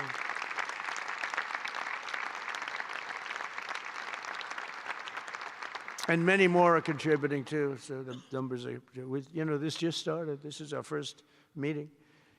but every dollar spent is an investment in stability and the hope of new and harmonious. It's a region that's so important, it's so vibrant, it's so incredible. The people are so incredible, but we want to have a harmonious Middle East. The Middle East is amazing. So many friends in the Middle East, they're so smart. Sometimes they're too energetic. That's the, a lot of people aren't energetic. Sometimes they're a little bit too energetic. These are great people. The world is now waiting on Hamas, and that's taking place, and it's the only thing that's right now standing in the way. We have Lebanon with certain things that we're working on that are very important. We have to solve the problem of Lebanon, but it's relatively small in terms of what's been done. And again, the key was getting rid of the nuclear potential, because Iran would have had a nuclear weapon based on everything we found out since within 1 month. We can't let that happen. So many of our friends in Europe are attending today, and we're eager to have them become full members. They all want to become full members, and we've had a great response from Europe. And Europe is, it's where I come from, where so many people come from that are in the United States. But we have a great relationship with Europe. We have a great head of NATO. He is a fantastic man, and he's doing a great job, really great job. I'm excited to announce that Norway has agreed to host an event bringing together the Board of Peace. Oh, I thought when I saw this note, I'm excited to announce that Norway, I thought they were going to say that they're giving me the Nobel Prize. Oh, this is less exciting. Oh, it says, I'm excited to announce that Norway, and I'm saying, oh, great, I'm getting the Nobel Prize, finally. Finally, they got it right. But I don't care. I don't care about Nobel Prize. I care about saving lives, just so you understand. We play and we all, do what we have to do. I only have one thing. I don't want to see people killed from parts of the world that are very far away from the United States. And if I have an ability to turn off wars, I want to use that ability, because it's people, millions of people. It's like the Prime Minister said, 25 million people maybe. And that's a small number compared to what it could have been if you really think about it, right? No, I want to save lives, and I don't care about prizes. And the UN Office for Coordination of Humanitarian Assistance is raising $2 billion for the support of Gaza. Additionally, Japan has just committed to host an aid fundraiser, which will be a very big one. It's already successful. We know some of the numbers that are being talked about, which will be attended by other nations in the region, including South Korea, the Philippines, Singapore, and others. And I know that China is going to be involved, and I think Russia is going to be involved. I think they will be. I want to have everybody, get all sides, because it doesn't help when you have all sides with one ideology. You have to have everybody together for this. I'm also pleased to announce that FIFA will be helping to raise a total of $75 million for projects in Gaza. And I think they're soccer related, where you're doing fields and you're getting the greatest stars in the world to go there. People that are bigger stars than you and I, Johnny. I hate to say it. I met one of your great stars who came to the White House, as you know. And my son was very excited. These are great people. These are great people. And Johnny's going to bring the stars to the area. And they're really known. People in Gaza know every one of them, right? So it's really something. And we'll soon be detailing the announcement. And if I can I'll get over there with you. I want to thank Johnny and FIFA for all of the wonderful things they did and are doing. They gave me their first Peace Prize. They gave me a Peace Prize. I think they saw that I got screwed by Norway, and they said, let's give him a Peace Prize. I mean, very good. Thank you, Johnny. I appreciate it. Johnny's very smart. He's very, very smart. The nations represented here today, just in closing, are not just contributing money. Some are also pledging personnel to help preserve the ceasefire and secure a very enduring peace. We have to have enduring peace. Having peace, knowing it's going to blow up in 2 weeks, doesn't mean anything. In particular, Indonesia, thank you very much. Indonesia. It's a great country. Thank you very much. Look at that man. Look how tough he is. You think it's easy dealing with him? Look at that face. You are a tough cookie. And we say it lovingly, too. We need strength. You say, see, he doesn't mind. He's tough and he's smart. And smart is more important. Morocco, thank you very much. Great. What you're doing is great.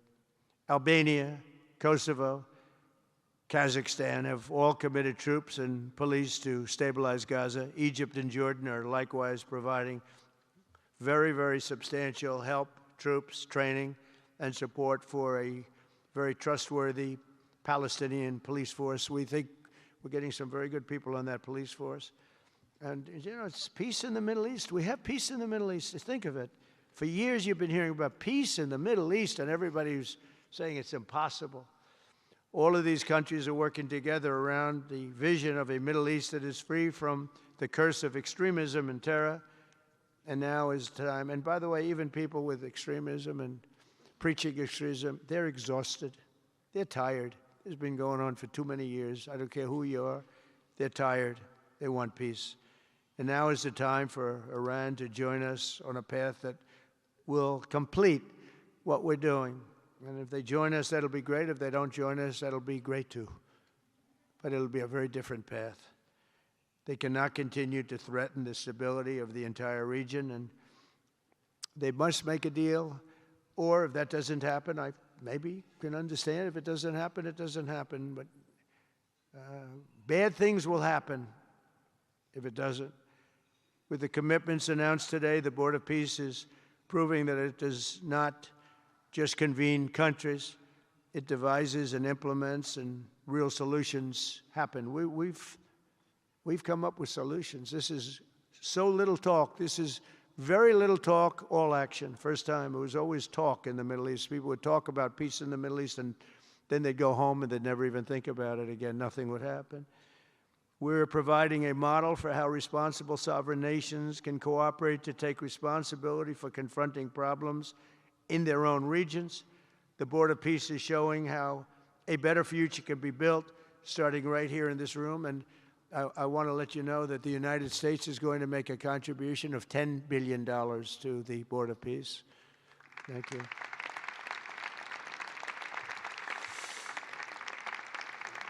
And we've had great support for that number. And that number is a very small number when you look at that compared to the cost of war. That's 2 weeks of fighting. It's a very small number. It sounds like a lot, but it's a very small number. So we're committed to $10 billion. Together we can achieve the dream of bringing lasting harmony to a region tortured by centuries of war, suffering, and carnage. They say 3,000 years. And hopefully we can lift up the eyes of the world to envision how other intractable conflicts can be settled.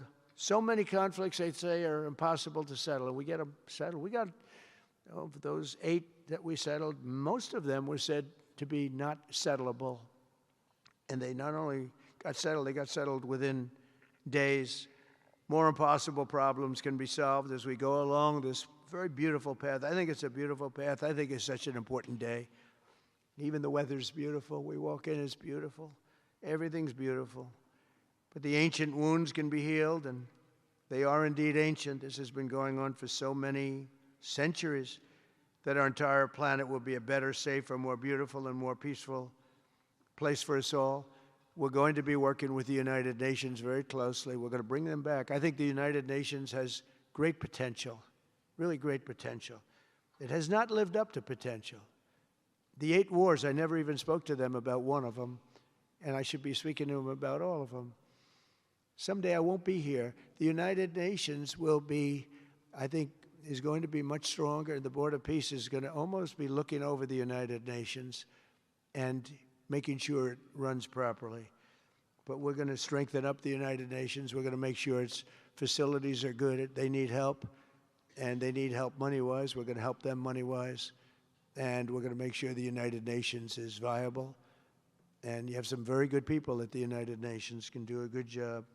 But as I said, I've said it for years, United Nations has tremendous potential. A lot of people didn't like when I said it. They said, oh, you shouldn't say that because, you know, we don't care about the United Nations. No, it's really very important, and I think it's going to eventually live up to potential, that'll be a big day.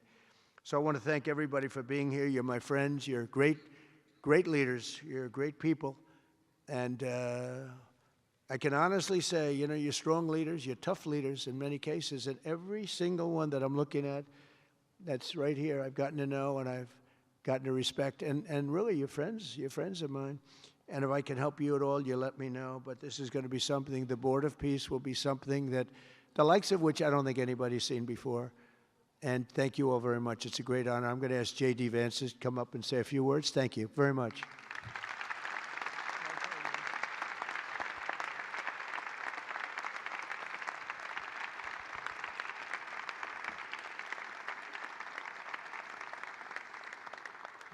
Well, thank you, Mr. President, very much for your leadership, but also for the kind words about me personally. I knew exactly what I wanted to say, but then after the President said that I was so smart and that I didn't want to repeat our Congresswoman who froze for 20 seconds over in Munich, now I'm tempted, sir, just to freeze for 20 seconds and just stare at the cameras, and maybe they'll say nice things about me like they do about Congresswoman Cortez. But I have three very brief messages. First of all, to the President of the United States, but to the entire team, to Marco, to Steve, to Jared in particular, who've done such an incredible job. I think what this Board of Peace represents is a recognition that if you actually have a President of the United States and a team that's committed to diplomacy, it can actually work.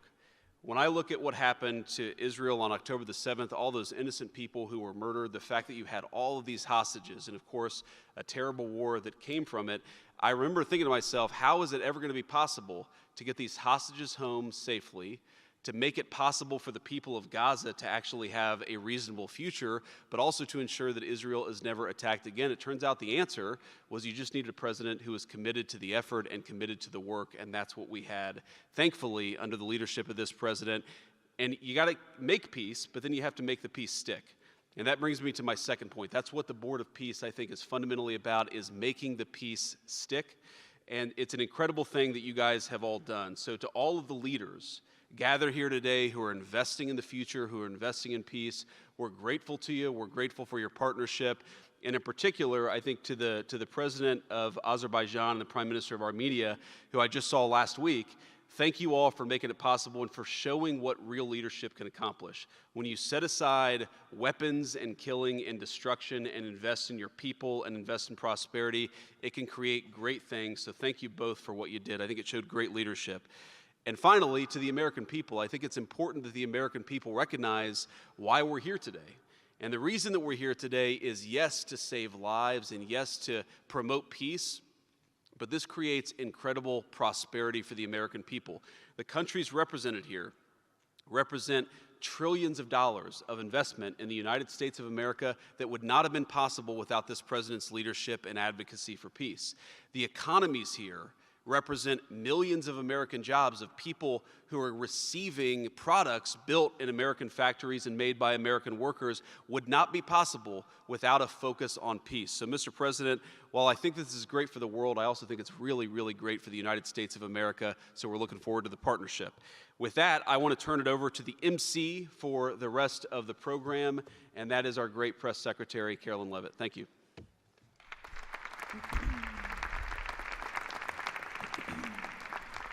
Well, congratulations, Mr. President and Mr. Vice President, for convening the first ever Board of Peace meeting, and we will now hear from our Secretary of State, Marco Rubio.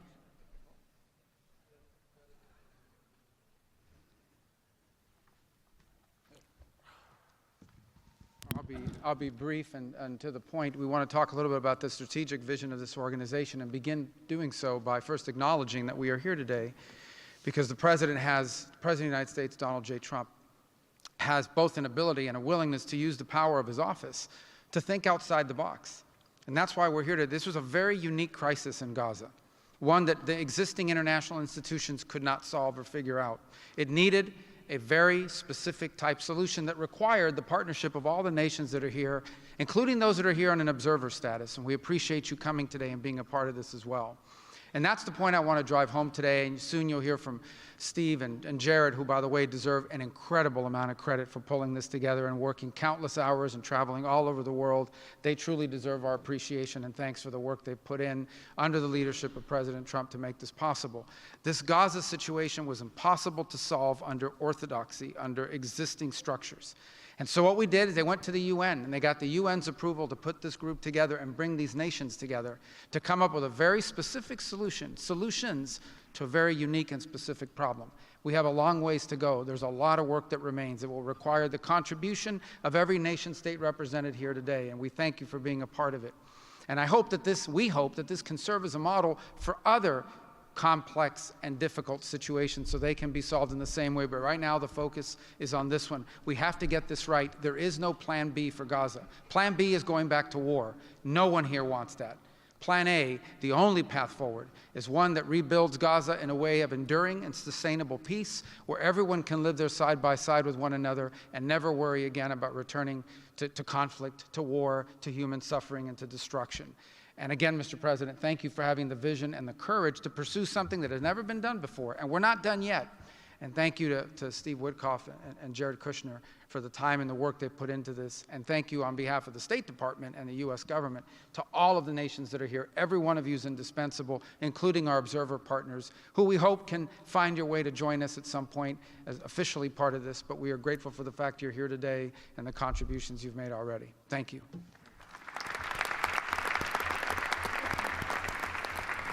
Thank you, Marco. We will now hear from our special envoy, Steve Witkoff.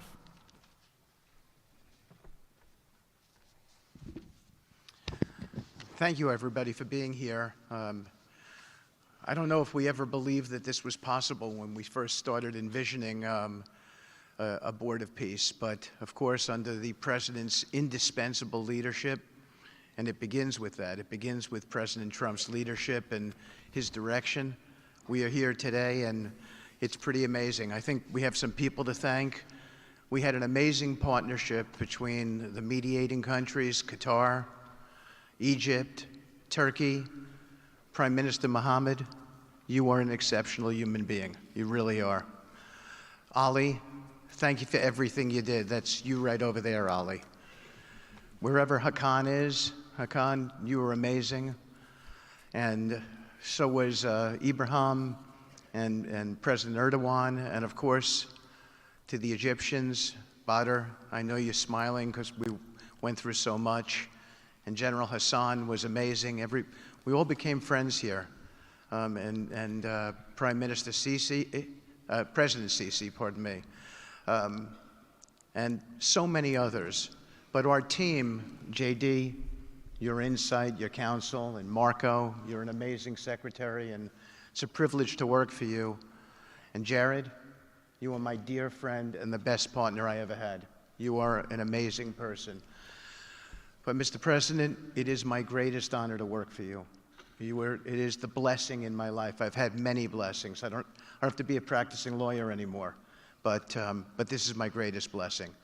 But I also have to mention one other person who is important to this discussion. Oh, the Israelis, I forgot. Prime Minister Netanyahu. Without him, much wouldn't have been accomplished as well. And that's really important that we acknowledge him here today, and Ron Dermer. But a person who doesn't care much about the acclaim, we have to acknowledge too, and that's you, Susie. Because I would come back and you would say to me on every trip, what can I do for you? This matters. And you are an inspiration for all of us. So I thank everybody, and let me get on to, am I going on to the next slide? Sure. Caroline? Sure. Okay. So with regard to the hostages, we're here today, again, I say it, I know it sounds redundant, but we're here today because of President Trump.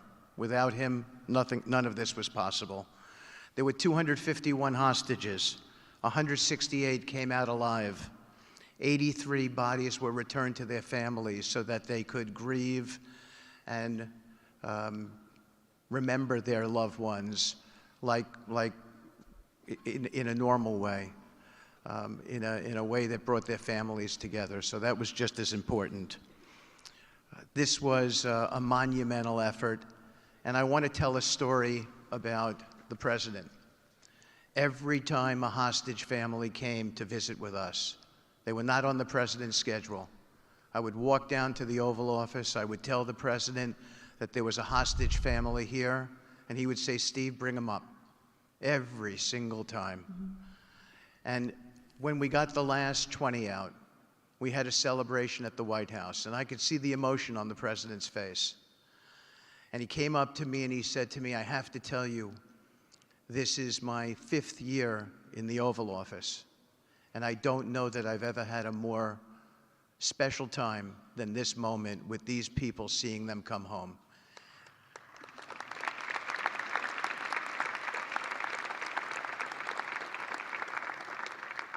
And I said to the President, "You have to look around because none of them would be home without you, sir. None of them." So I only want to tell you, Mr. President, you gave me my greatest honor to work on this effort, and I thank you.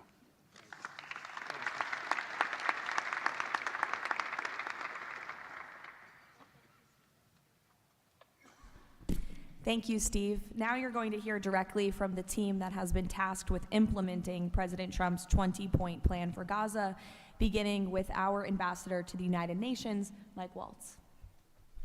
Thank you, and thank you, Mr. President, Excellencies. First, let me wish everyone a happy and prayerful Ramadan. Thank you so much for joining all of us today. Mr. President, Excellencies, bottom line, humanitarian aid has absolutely surged since the Gaza war ended. Our Central Command, our great military, is working together with Israel, with the UN, so many countries here to coordinate the aid, to make sure there's deconfliction. Over 70 countries now are participating in our Civil Military Command Center, and here are the results. Aid is up. 4,200 aid trucks have entered Gaza each week for 13 consecutive weeks, the longest stretch of high-volume assistance to Gaza in years. Diversion is down significantly from prior to the ceasefire, with less than 1% diverted this month. Food supplies are way up. We are reaching the full 2.1 million Gazans with aid, up 5 times from the delivery levels before the ceasefire. The percentage of households experiencing severe hunger has dropped from about 30% to down to 1%. As of this past February, drinking water has doubled and child malnutrition has been cut in half. If we could go to the next slide. Mr. President, only under your leadership and this great team could we bring together the United States, Israel, Egypt, Jordan, the UAE, the United Nations agencies. Mr. President, bottom line, like you, this is a board of action, not a board of endless talk or speeches, and these results are a true testament to your leadership and the leadership of this great team. We are saving lives, and it's an honor to be a part of it. Thank you, Mr. President.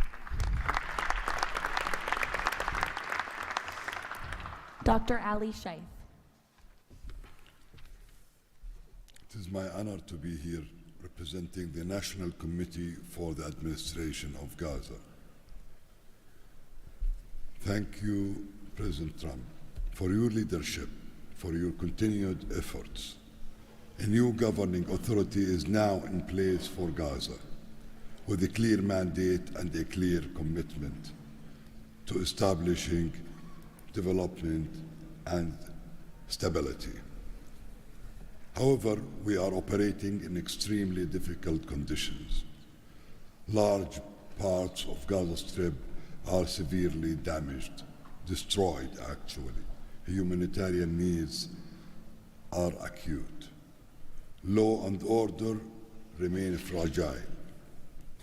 This is not normal operating environment, President, which is precisely why discipline and prioritization matter. Our priorities, therefore, are defined into 4 categories. First, restore security via professional civilian police under one authority, one law, and one weapon, including training and developing 5,000 Gazan police to be deployed in 60 days. Secondly, revive economic activities and livelihoods, creating decent jobs, especially for our young population. Thirdly, ensure sustainable emergency relief as described earlier. Fourthly, restore basic services including electricity, water, health and education, and last but not least, the access and movement. Our mandate is simple, President, step by step to build the foundation for lasting peace, dignity and prosperity for the people of Gaza. And this is where we count on your continued leadership and support. Blessed the peacemaker. Thank you.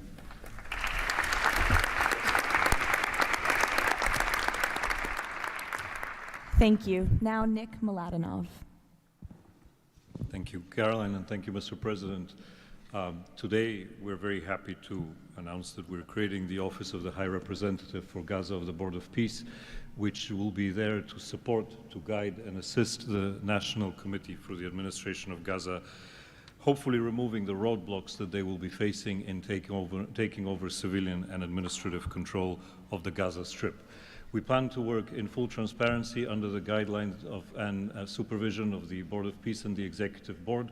And of course, we will do that in great coordination with the Israel and with the Palestinian institutions, who we both require to make this work on the ground. And certainly with my very good colleague here, General Jefferson, the International Stabilization Force that is coming together.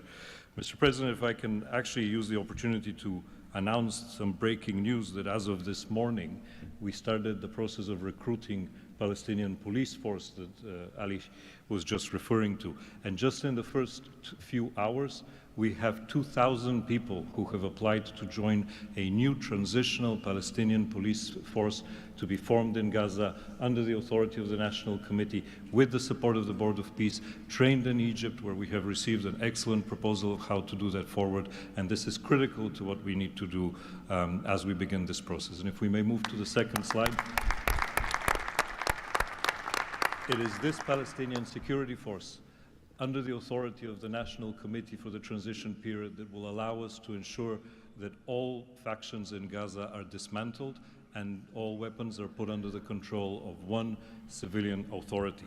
The only way to do that is the full implementation of the 20-point plan and the UN Security Council resolution, which binds us all to make sure that that is the way forward.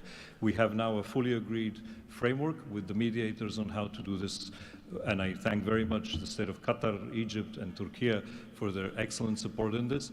We now need to move forward on communicating it and negotiating the details of the implementation plan with the factions on the ground. But rest assured to all of you that we're on the right track, and if I can ask one thing of all of us, is to make sure that we have one message.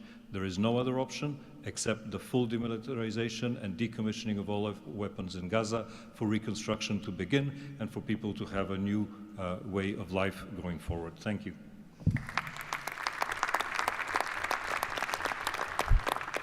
Thank you, Nick, and congratulations. Now, Major General Jasper Jeffers. Thank you, Caroline, Mr. President. It's an honor to be here today as the ISF commander. The ISF will do two things: stabilize the security environment in Gaza and enable civilian governance as established by the National Committee. For the last few months, we've had a team on the ground of U.S. military experts preparing the infrastructure for the ISF. This team's already operating from a combined joint operations center that's going to be the headquarters for the entire ISF. As you can see on our map, our plan is for the ISF to be assigned in 5 different sectors, each sector receiving 1 ISF brigade.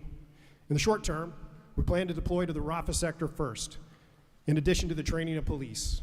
Midterm objective is to continue to expand sector by sector, all moving to our long-term 12,000 police and 20,000 ISF soldiers. I'm incredibly pleased to announce today that the first 5 countries have committed troops to serve in the ISF: Indonesia, Morocco, Kazakhstan, Kosovo, and Albania. And 2 countries have committed to train police, Egypt and Jordan. I would also like to announce that I have offered and Indonesia has accepted the position of Deputy Commander for the ISF. With these first steps, we will help bring the security that Gaza needs for our future prosperity and enduring peace. Thank you.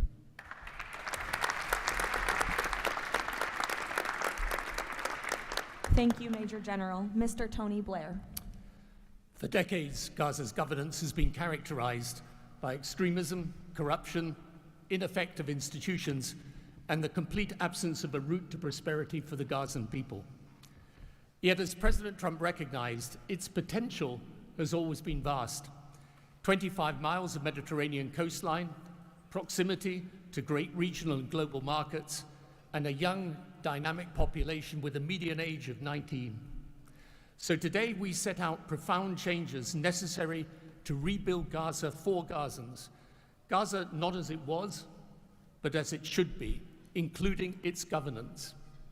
Effective public institutions serving the people, a business environment where enterprise flourishes, an education system educating the young for tolerance and achievement, and a tech-enabled society making the most of the digital revolution. This is a vision of Gaza as part of a Middle East at peace, not a phony piece of declarations no one means and agreements no one intends to keep, but a genuine commitment to a region where whether you're a Muslim, Jew, Christian, of any faith or none, you can rise by your own efforts and feel your government by your side, not on your back. That is the vision behind President Trump's 20-point plan for Gaza, and it remains the best, indeed the only hope for Gaza, the region, and the wider world.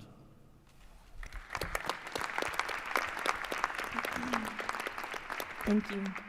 Mr. Yakir Gabay. Hello, everybody. Thank you, Mr. President. Gaza is destroyed. We assembled here on this historic day with common vision to rebuild Gaza for the next generations. Our mission is to recycle and remove 70 million tons of rubble and UXO and hundreds of miles of tunnels, arrange for the population fast temporary housing, in parallel to start construction of infrastructure and permanent housing. We have a detailed master plan for housing and infrastructure of modern schools and hospitals, manufacturing and agriculture, roads and trains, water and energy plants, logistic hubs, telecom, tech and data centers, sports and leisure facilities, seaport and airport, and much more. We lined up many regional contractors who build housing for millions of people in the Middle East. They will join the massive redevelopment with competitive pricing. The funding is ready and will be invested in a free economy.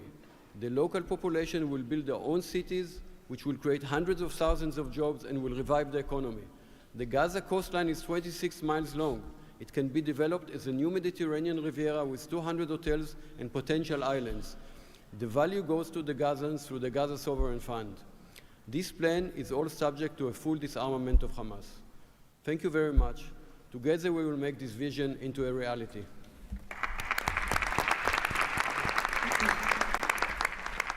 Thank you. Mr. Liren Tanmin.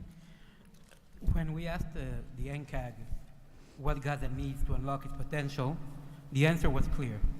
Reconnect Gaza to the world, digitally and economically, and replace corruption with an open, tax-free system.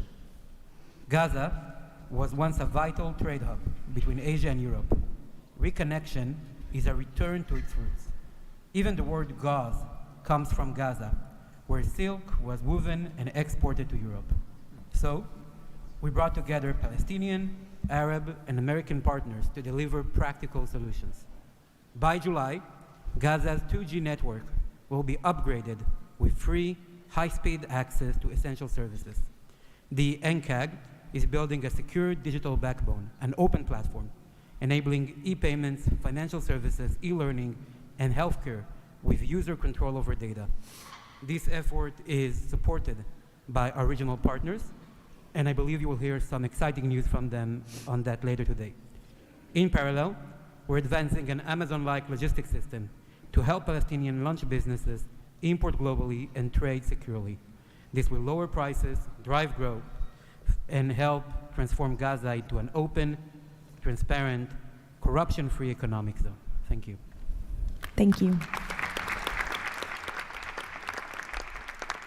Mr. Mark Rowan. Mr. President, distinguished leaders, the goal is simple. Take the momentum all of you have provided and build it into something that is not just temporary relief, but something that provides a long-term foundation that will enable many of the goals we've spoken about today to be achieved. We plan to do this by gathering Gaza's productive assets in one unified structure. This will allow independent, professional, conflict-free management of the resources to benefit the Gazans. This will also enable expeditious planning and zoning and not fragmented projects that do not contribute to an economic whole. The potential here is tremendous, but it has to start somewhere. The start is in Rafah, where, as you heard, that will be the first place security is deployed. The plan is 100,000 homes for 500,000 residents plus $5 billion of infrastructure. Over time, 400,000 homes for the entirety of the population with more than $30 billion of infrastructure. Let me put it in financial terms. This is not a problem of money or collateral. This is a problem of peace. The coastline alone, $50 billion of value on a conservative basis. The housing stock, more than $30 billion as rebuilt. The infrastructure, more than $30 billion. $115 billion of value. It just needs to be unlocked and financed. Great. Thank you. Mr. Ajay Banga. Thank you, Caroline, and thank you, Mr. President. All this requires money. And so when the UN Security Council resolution got passed, we set about creating the Gaza Reconstruction and Development Fund at the World Bank. It's housed there. The World Bank's role is that of a limited trustee. We manage the donor contributions coming in of the type that the President said a little earlier in his opening remarks. And then we help to manage that money while it stays with us. And under the direction of the Board of Peace, we disperse the money for reconstruction and development projects in Gaza. This fund is ready to receive the donations that he spoke about just a little while ago. The second part of the story is that you as donors deserve the right to know that the money is being used in a transparent way. We are helping, along with the Board of Peace, which takes the ownership of ensuring that the right kind of financial, legal, and oversight mechanisms are being put in place. We've even assigned a financial controller from the World Bank on a secondment basis to the Board of Peace to ensure that we can try and help build the best standards in this process. Now, this is just the beginning. This work is going to need 2 or 3 things that the World Bank Group can bring to the table. The first is leveraging of public finance. Because of our AAA rating, we have the ability to leverage private bond money to help to create the resources we need to do what Mark just talked about. The second is we can de-risk private investing. And the third is we have people on the ground and expertise and knowledge of doing this kind of work in other markets. We want to be not an armchair critic of a process, but an active participant in giving Gazans and people in the region the opportunity of the lives they deserve the one time we get the chance. So thank you again.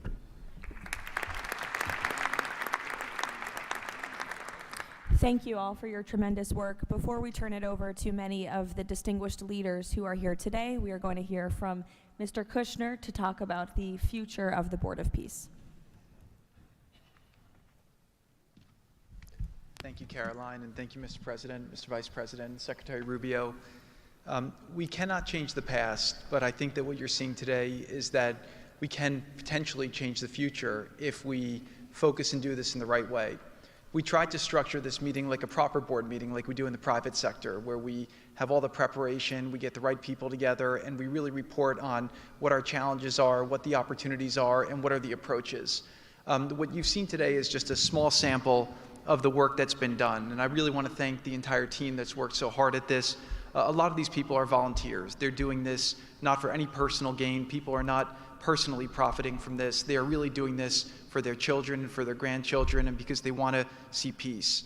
One small anecdote is Liran said to me, "Are you sure I should be presenting? I'm a Jewish Israeli and I'm working on Gaza and all these things." And I said, "That's exactly why you should be presenting today."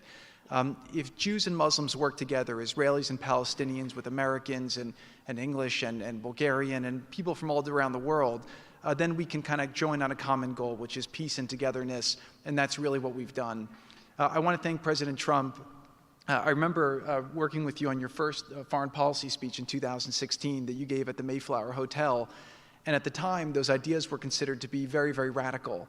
What I saw as somebody who didn't have any foreign policy experience were just common sense ideas. Why can't the world be better? Why can't there be peace? Why can't there be more prosperity for all people in all ways? And I think over the last decade, you really have changed the way that the world thinks about a lot of these things.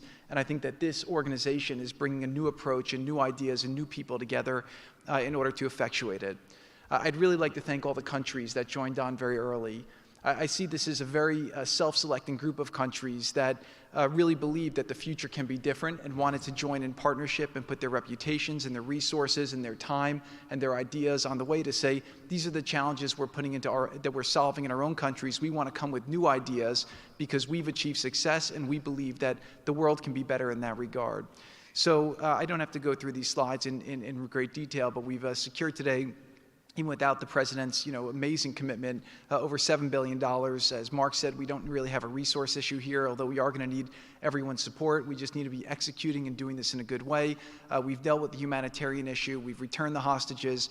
But the one final thing I just want to talk about as well from our perspective is that the President Trump in his heart wanted to get the hostages home, but he also really wanted to help the people of Gaza. He saw the suffering that they were enduring, not through fault of their own, because of the bad leadership that they had, the situation they were born into.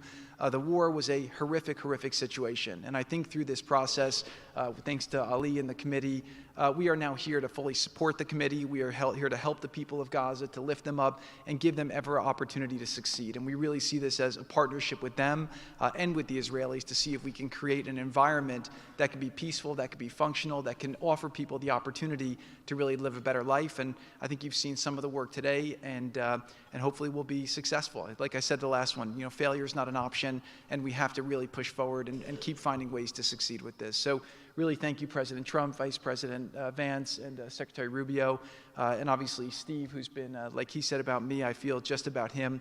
Working through all these challenges has been an absolute honor and a pleasure with you, and I've really been very lucky to have your partnership. So really thank you all, and I'll give back to Caroline. Thank you. Thank you, Jared. The war Hamas began has left.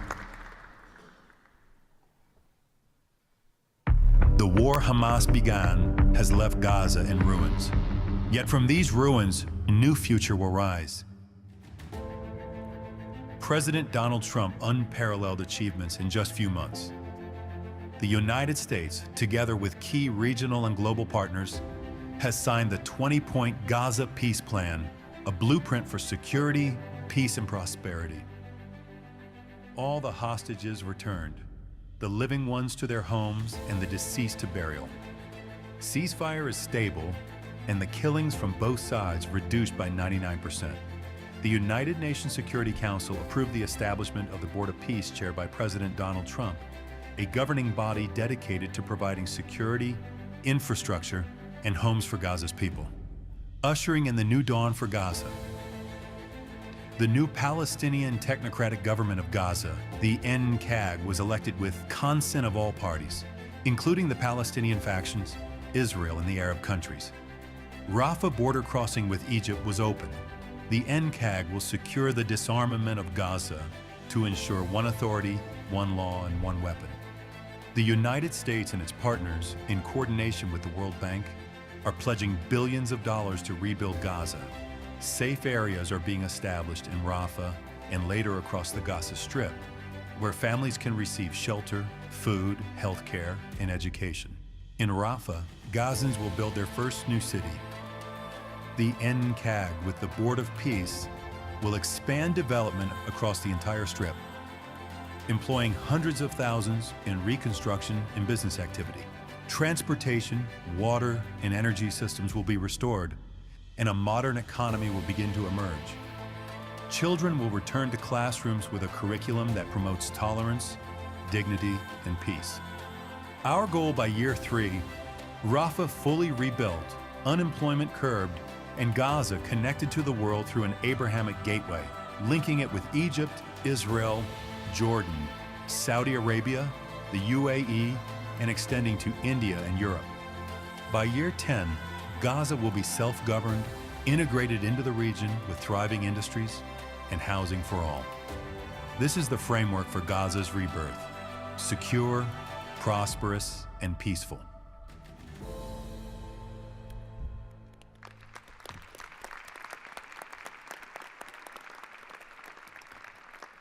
It's amazing. Now we will hear from our distinguished leaders who are here today, beginning with the King of the Kingdom of Bahrain. You're welcome. President Trump, distinguished members of the Board of Peace, it is an honor to participate in this inaugural meeting of board convened by President Donald Trump. I take this opportunity to extend my heartfelt congratulations on this worthy and timely initiative. The meeting comes during the holy month of Ramadan, where we will pray to Almighty God that our endeavors will bring peace, security, prosperity to the world. As a founding member of the Board of Peace, the Kingdom of Bahrain recognizes and endorses the tremendous potential of this body, the extraordinary drive of its chairman, and his sincere efforts to unify nations in our common objectives of fostering and enduring peace for the Middle East. We greatly appreciate President Trump's initiative in presenting the Gaza Peace Plan and establishing this board as a vital platform for dialogue, action, and delivery. As we embark on this historic journey together, we urge all peace-loving nation organizations and groups to actively engage in the successful implementation of the second phase of the Gaza Peace Plan. This includes ensuring a lasting ceasefire in Gaza, facilitating its reconstruction, and providing hope and new opportunities for the people of Palestine and Israel. This inaugural meeting of the Board of Peace marks an extraordinary and pivotal chance to envision a new future to Gaza, one that emerges from the ruins of conflict to building a landscape of security, aspiration, hope, and opportunity for its people. And reaffirming our commitment to this vision, the Kingdom of Bahrain has contributed the funds towards the operations and administration of the Board of Peace, and today we announce our readiness to provide the necessary infrastructure and skills to establish an effective government digital services platform for Gaza.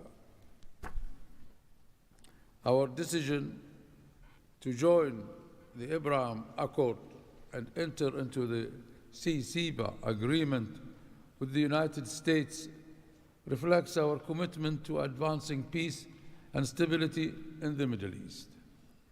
The United States' historic and ongoing presence in our region has served as a positive force for stability, and we remain dedicated to strengthening our partnership. We look forward with optimism to working with the Board of Peace and all of our international partners who share our ambitions for a brighter future for all. Thank you, Mr. President.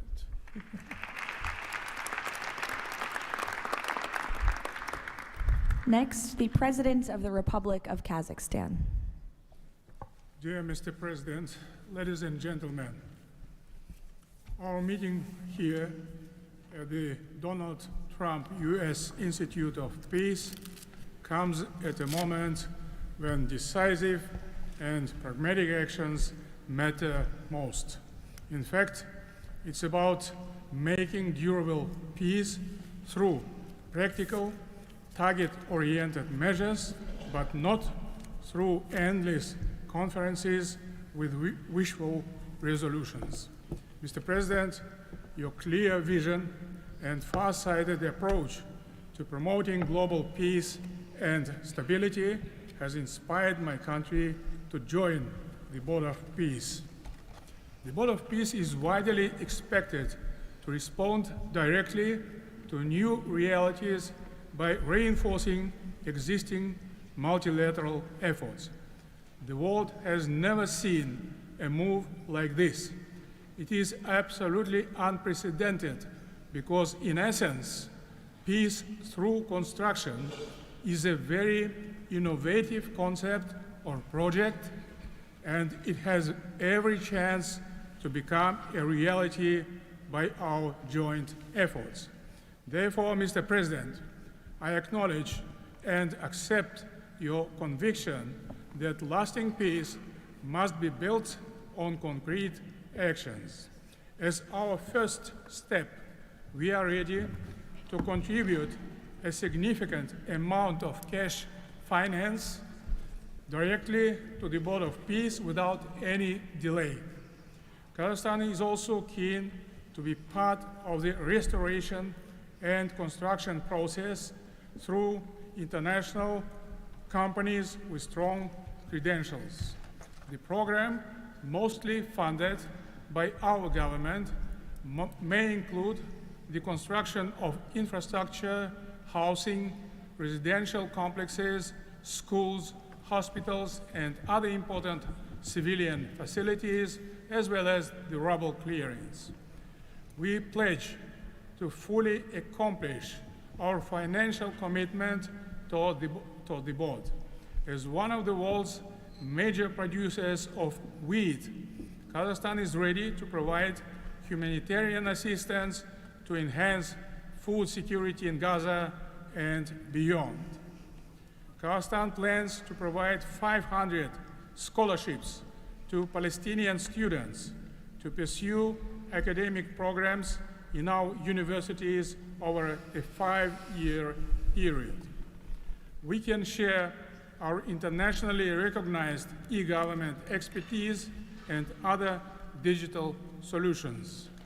Kazakhstan is willing to support the ISF by deploying military units, including medical units, and sending our observers to the Civil-Military Coordination Center. Sustainable development in the Middle East requires new ways to promote peace, cooperation, and trust across the region. That's why Kazakhstan has joined the Abraham Accords. This crucial move is fully aligned with the noble mission of the Board of Peace. Both of them may constitute a solid basis for joint efforts to promote peace and security in the Middle East and to foster economic, humanitarian cooperation in the region and even beyond. Given the global nature of the board's agenda, Kazakhstan is committed to providing practical support, including through hosting meetings at different levels and scales. I also would like to propose to establish a special President Trump's Award of the Board of Peace to recognize his outstanding peace-building efforts and achievements. I am confident, Mr. President, that under your strong leadership, the Board of Peace will successfully deliver its great noble mission. Thank you.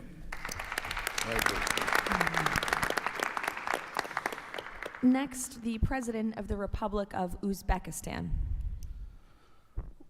Уважаемый господин президент Трамп, ваше превосходительство, позвольте выразить искреннюю признательность президенту Соединенных Штатов Америки Дональду Трампу за созыв инаугурационного заседания Совета. Несомненно, сегодняшний саммит – это результат политической воли и прагматизма президента Трампа. Узбекистан поддержал миротворческую инициативу о создании Совета мира и твердо заявил о намерении принять практическое участие в ее успешной реализации. Убежден, что работа Совета позволит сформировать благоприятную обстановку для экономического и социального восстановления сектора Газа. При этом любой механизм внешнего управления должен непременно... Anyways, we have left off the live feed because the Uzbek president is speaking in Russian in the Institute of Peace in Washington, D.C., and the White House, whose live feed we are taking, has not provided translation. Anastasia, let's just look at the main numbers here. More than $7 billion pledged.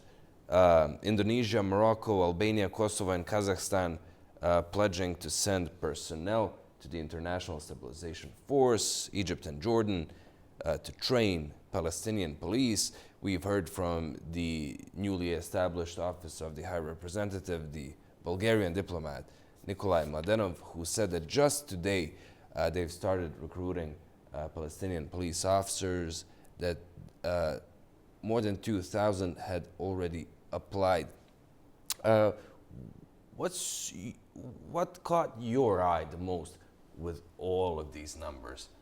Well, indeed, that was very inspiring speech by President of the United States, Donald Trump. And then after we could hear the detailed plan for Gaza reconstruction, for the provision of security, we could also see the presentation, which in details explain on how Gaza may look like in a year, in 3 years, and in 10 years.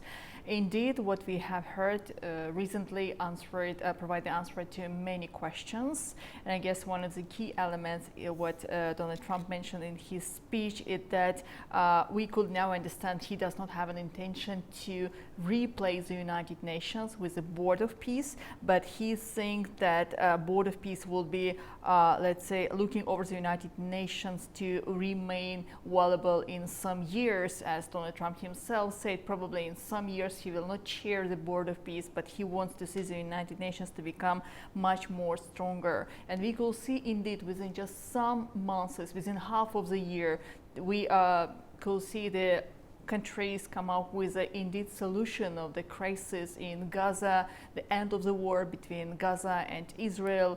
I guess one of the key elements which was touched, but still there is no detailed explanation on how exactly Hamas will let's say will be withdrawn from Gaza, or how exactly it will proceed further.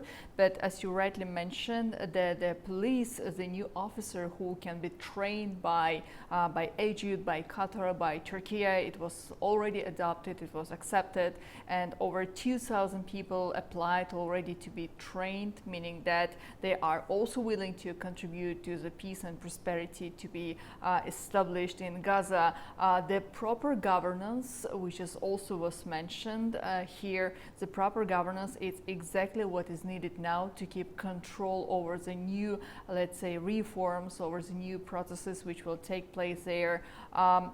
By the way, Donald Trump feels quite enthusiastic and positive about the future attitude of the countries like Japan, China, and Russia, and he even didn't exclude that China and Russia may decide to join the processes which will take place.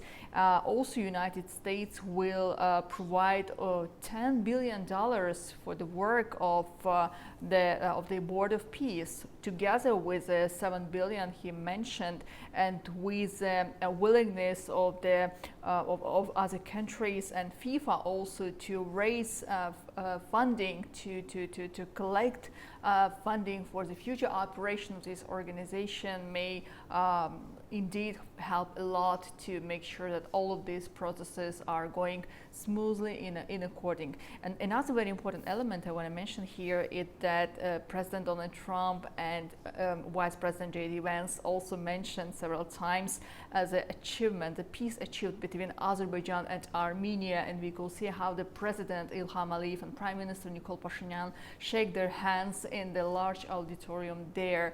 Indeed, it means that two countries also willing to, let's say, proceed further with a peace agenda. And the fact that President Donald Trump highlighted this, saying that they could end the 32 years war, to turn the page of the war, it also brings more impetus to the future peace processes in the region of the South Caucasus. Anastasia, thank you so much for this brief recap while we were on break for the Russian-speaking Uzbek president. But I'm being told that Albania's Prime Minister Edi Rama is addressing the room, and I hope he's speaking English. Let's have a look. Mr. President, the fully aligned bipartisan vote of support this initiative received in our parliament speaks for itself about how honored Albania is to be a founding member of this new organization. Many in Europe say the Board of Peace is meant to substitute the United Nations. It does not look to me like an attempt to replace the UN, but if it helps shake that agonizing giant and inshallah wake it up, then God bless the Board of Peace. Mr. President, we commend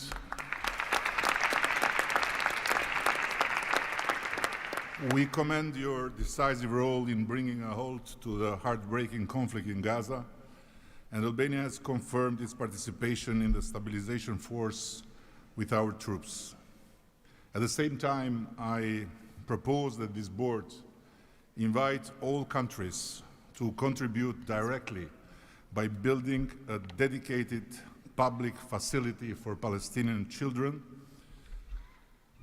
and in doing so, the world would help the children of Gaza, who are the most innocent hostages of the lunacy of Hamas, to grow within the tangible presence of the largest chain of hands humanity has ever joined together, by not only putting the money but bringing their own architects in this, so the world will transform an wound of history into an oasis of hope, where compassion takes concrete form and the future is shaped around those who deserve it most, the next generations of Palestinians. Albania would be privileged to stand in that chain. Allow me very briefly to draw your attention to another open conflict closer to home, where President Trump's leadership during his first term brought Kosovo and Serbia closer than ever to a final peace agreement. The president of Kosovo was then brutally prevented from traveling to the White House to sign that agreement in the presence of President Trump. And this was the doing of the very same Sicario prosecutor that went after President Trump himself, and for that became worldwide famous. Today, the Kosovo president have now spent 6 years in pretrial detention before a special court in The Hague, sponsored by several democratic states, some of them present here, that should be shamed of that type of international justice. Just last week, Mr. President, another prosecutor, funded by this great country and its taxpayers, requested 45 years of imprisonment for him, a request that sent shockwave of humiliation through an entire peace-seeking nation. At this moment, only a few months stand between a man who rose from resistance to ethnic cleansing to become a peacemaker and the potentially devastating outcome in a court that has so far failed at every step to uphold the standards of democratic justice. For the sake of God, Mr. President, let's do something before, as you say, very bad things might happen again. And again, thank you so much for including Albania in this noble initiative by bringing close friends of Israel and of the Arab countries. We very much hope to be an added value in your amazing vision.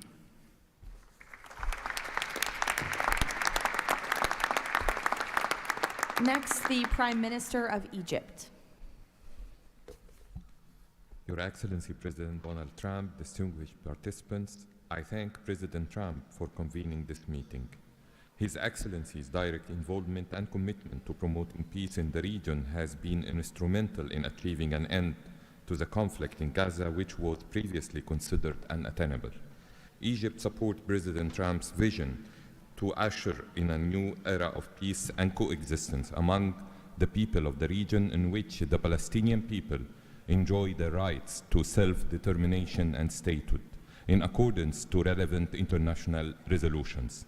Egypt also appreciates President Trump's firm position on rejecting the annexation of the West Bank. Egypt supports the mandate of the Board of Peace as a principal framework for governing the transitional period in Gaza. It is necessary to fully empower the National Committee for the Administration of Gaza to function effectively from within and throughout the Strip. Also, preserving the institutional and geographical link between the West Bank and Gaza is vital for the Palestinian Authority to eventually resume its role in Gaza. Within the framework of Egypt's support to President Trump's plan, Egypt will continue its effort to train Palestinian police personnel to maintain security within the Strip. Egypt values President Trump's position rejecting the deportation of the Palestinian people from Gaza as reflected in the 20 points plan, and stresses the importance of initiating early recovery projects in the whole of the Strip in a manner that preserves its geographic unity. Let us consider today's meeting as an initial step in advancing these objectives. Again, thank you, Your Excellency President Trump. Thank you.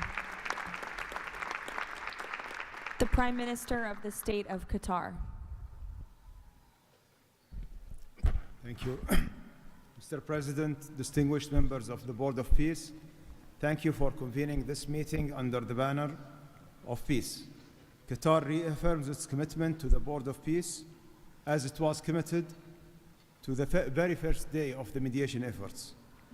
From that day until the end, when we have witnessed in that historical moment in Sharm el-Sheikh the signing of this agreement together with our partners. For decades, this conflict has burdened our region and the world, and our responsibility remains to achieve a just and lasting resolution. The board, under the President Trump leadership, will advance the full implementation of the 20 points plan without delay, ensuring fairness and justice for both Palestinians and Israelis. In this spirit, Qatar pledges $1 billion in support to the board mission aimed at reaching a final resolution that fulfills Palestinian aspiration for the statehood and recognition, and the Israeli aspiration for security and integration.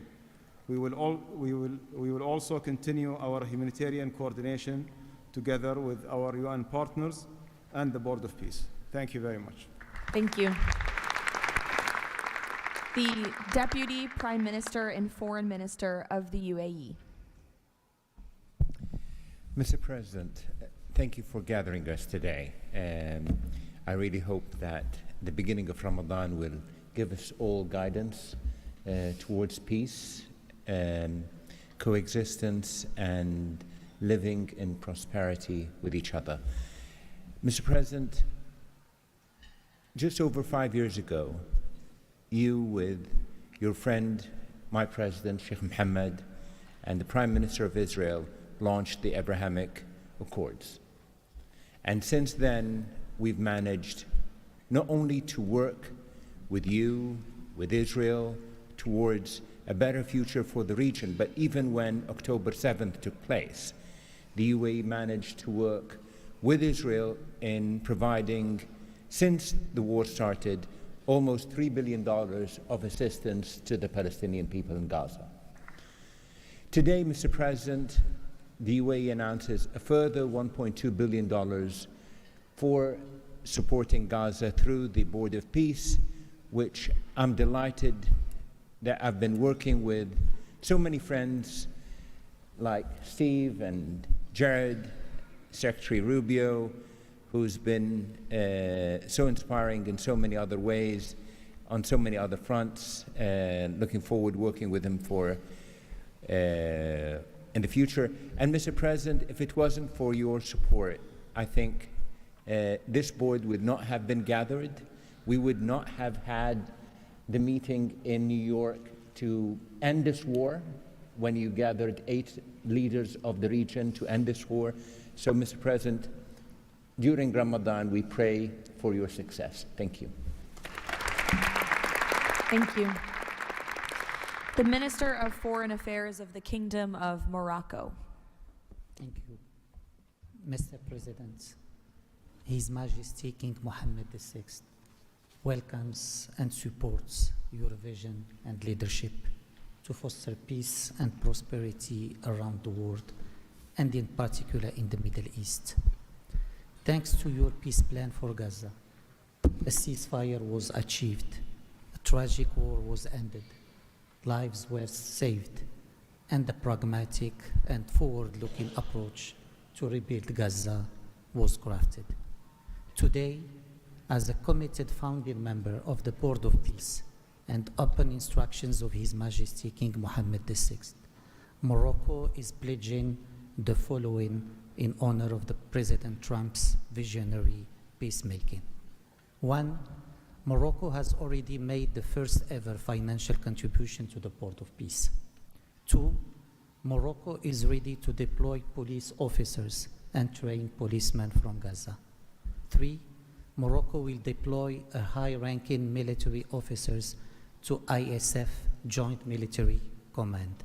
4, Morocco will deploy a military field hospital. 5, Morocco is ready to lead a de-radicalization program to fight hate speech and promote tolerance and coexistence. To conclude, allow me, Mr. President, to briefly highlight 4 elements. The conditions set in phase 2 of the your 20-point plan should be met for the success of our action. Preserving stability in the West Bank is crucial. The Palestinian ownership is important through legitimate institutions. Lastly, you are, Mr. President, the only leader able to bring peace to the Middle East. We hope that the stabilization of Gaza will help launching a global and genuine peace process based on the two-state solution. Thank you. Thank you.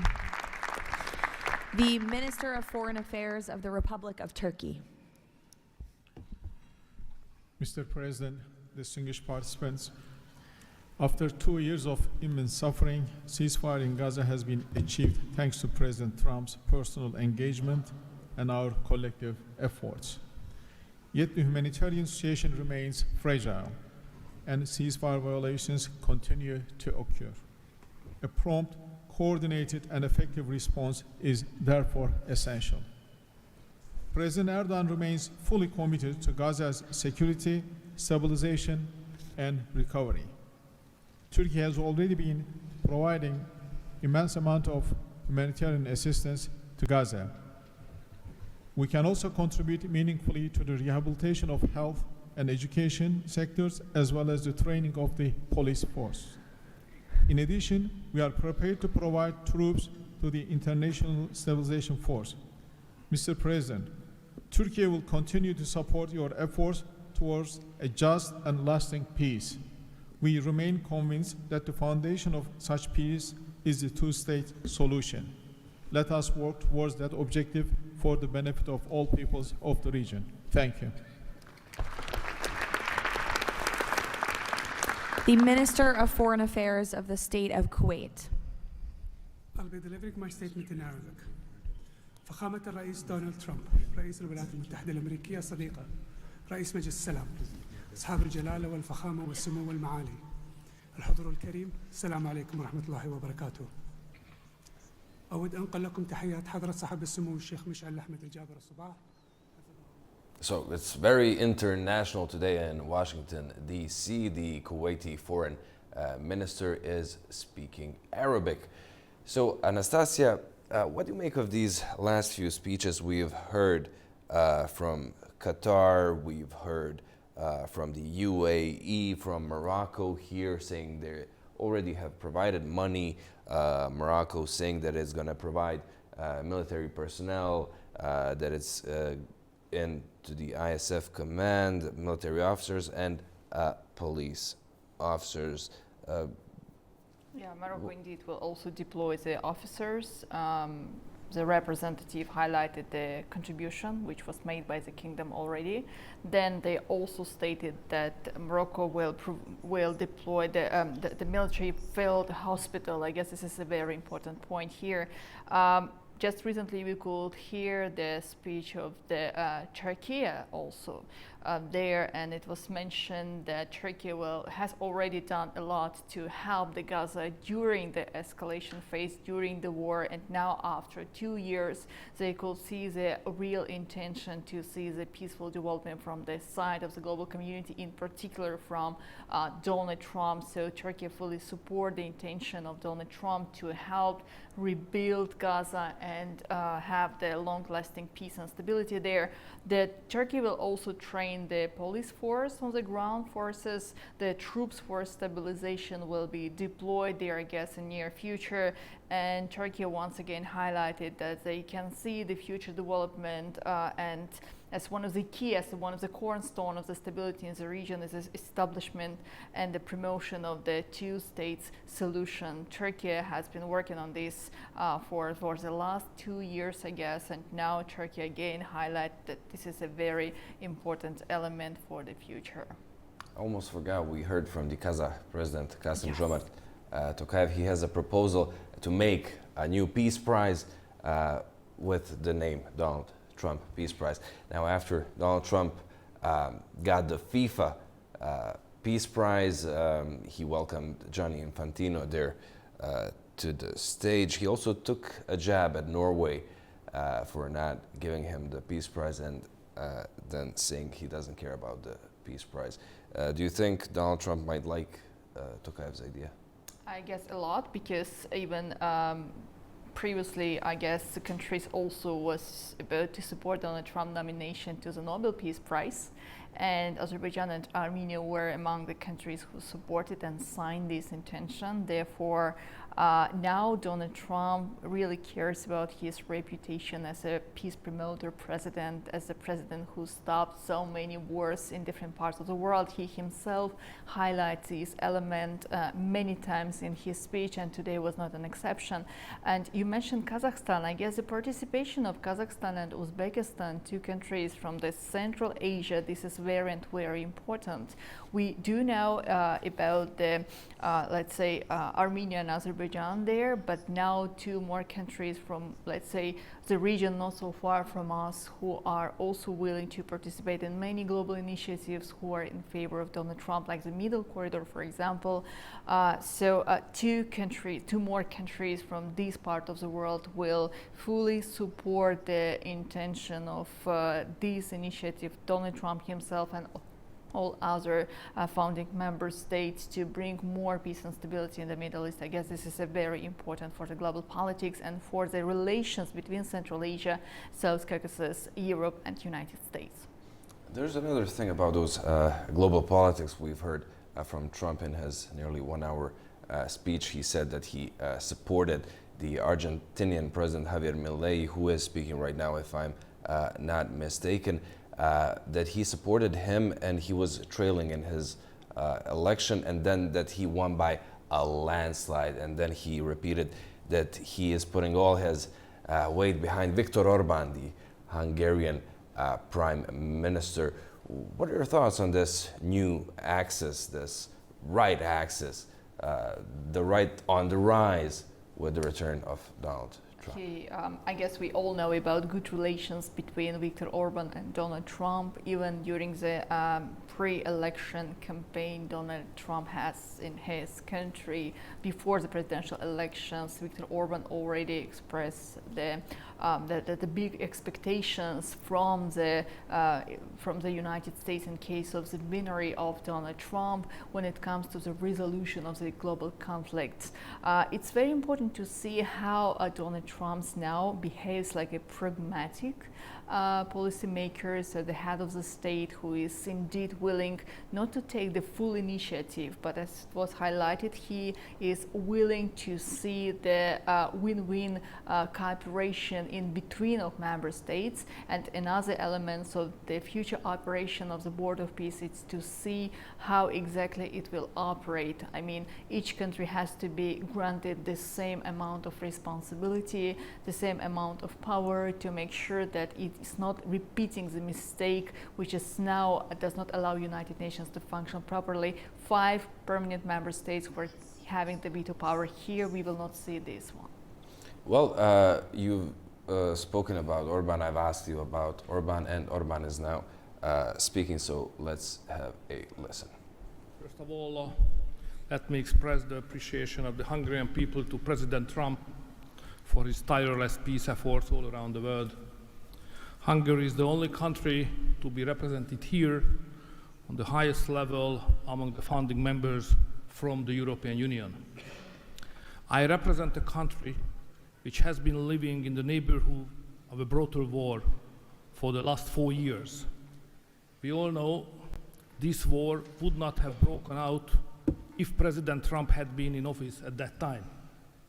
However, President Trump's return to office offers a great chance to multiply the peace efforts not only in Gaza, but in Ukraine as well. We in Europe understand clearly that the security situation in the Middle East, and especially in Gaza, has a significant impact on the security of Europe. Therefore, our participation in the Board of Peace is not only based on principle, but also on our own security interest. Let me also share with you that there is serious talks going on in Europe about the Board of Peace and its future role. We understand that during the recent decades, international organizations have failed to fulfill their role to preserve peace and stability worldwide. Therefore, new initiatives are needed to bring forward the issue of peace globally. We are sure that President Trump's initiative to establish the Board of Peace is such a step to the right direction. President, we are proud to be among the founding members, and we are happy to be in such a great company. Thank you very much. Thank you. President Peña of Paraguay, who tapped my shoulder, wants to say a few words. Yes, thank you, Caroline. Thank you, President Trump. Thank you for bringing hope again, President Trump. I think that of the many things that you have achieved in the last 12 months as President of the U.S., I think the greatest thing, and I'm probably the youngest head of state here, is hope, President. We have lost hope about solving problems for many, many decades. A system that was broken, a system that was not able to bring solutions. Now we're seeing that thanks from your leadership, we are solving the issues. I come from a country that 160 years ago faced extinction. We went to a war against our neighbor and we lost 60% of our territory and 90% of the male population. So we know on our own flesh the hardship and all the difficulties of war. That's why Paraguay is so proud to be a founding member of the Board of Peace, and we're here to collaborate. Maybe we are not going to be the country that's going to bring the more money or the more security forces, but I think that there is a lot that all of the countries can bring to the table to solve these issues. Paraguay, together with a handful of countries, have been supporting Israel, and we will continue to do so. But we come here with an open heart to work for peace. And today is Gaza, tomorrow will be another conflict area in the world, but we need to solve each of all these conflicts, and I really appreciate the leadership that you have taken, President. Paraguay stands ready to collaborate next to you. We're going to continue to support the U.S. initiative. Probably the only day that we're not going to be able to support the USA is going to be on June 12th, because Paraguay is going to be facing the U.S. in the World Cup. Thank you very much. Thank you. The Minister of Foreign Affairs of the State of Israel, please. Thank you. President Trump, this is an important day. Your historic actions have proven time and again. You are a leader who takes initiative, forges new paths, and works toward a better future for the entire world. Your visionary leadership, alongside with Prime Minister Netanyahu's resolve, brought all our hostages home from Gaza. Thank you for that. I'm proud to represent here the State of Israel that stood through such a difficult war for 2 years on 7 different fronts, demonstrating resilience and strength. As I stand here, I recall the 925 brave soldiers that gave their lives in a war against pure evil, Hamas, Islamic Jihad, and Hezbollah. These are the best people. To them, we owe our existence and all our achievements. They will not be forgotten. I think of them and their families who paid the heaviest price. Since Hamas violently took over Gaza in 2007, it built the largest terror state in the world with huge terror infrastructure above and below ground. October 7 was the peak of Hamas' ongoing terror campaign through decades. Hamas raped and murdered women, killed children in front of their parents and parents in front of their children, burned whole families alive. That terrible day will not be forgotten, and we must act to ensure it never repeats itself. Distinguished leaders, our previous plans for Gaza failed because they never addressed the core issues: terror, hate, incitement, and indoctrination. At the heart of President Trump's comprehensive plan are the disarmament of Hamas and Islamic Jihad, demilitarization of Gaza Strip, and de-radicalization of Palestinian society there.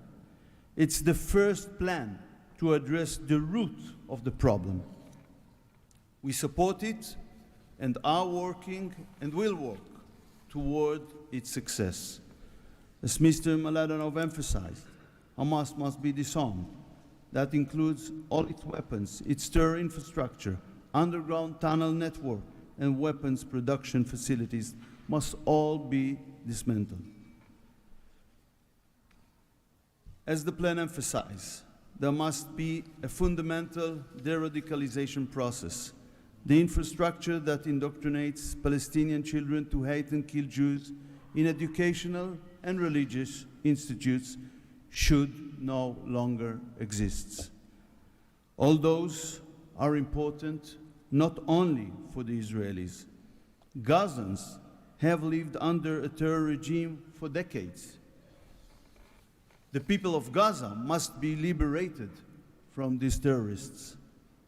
I want to make this opportunity to wish Muslims around the world Ramadan Kareem. Distinguished leaders, President Trump's visionary leadership creates, for the first time, an opportunity for a better future. On behalf of Israel, I say thank you, Mr. Trump. Thank you for your leadership. Thank you. Lastly, the Prime Minister of Pakistan.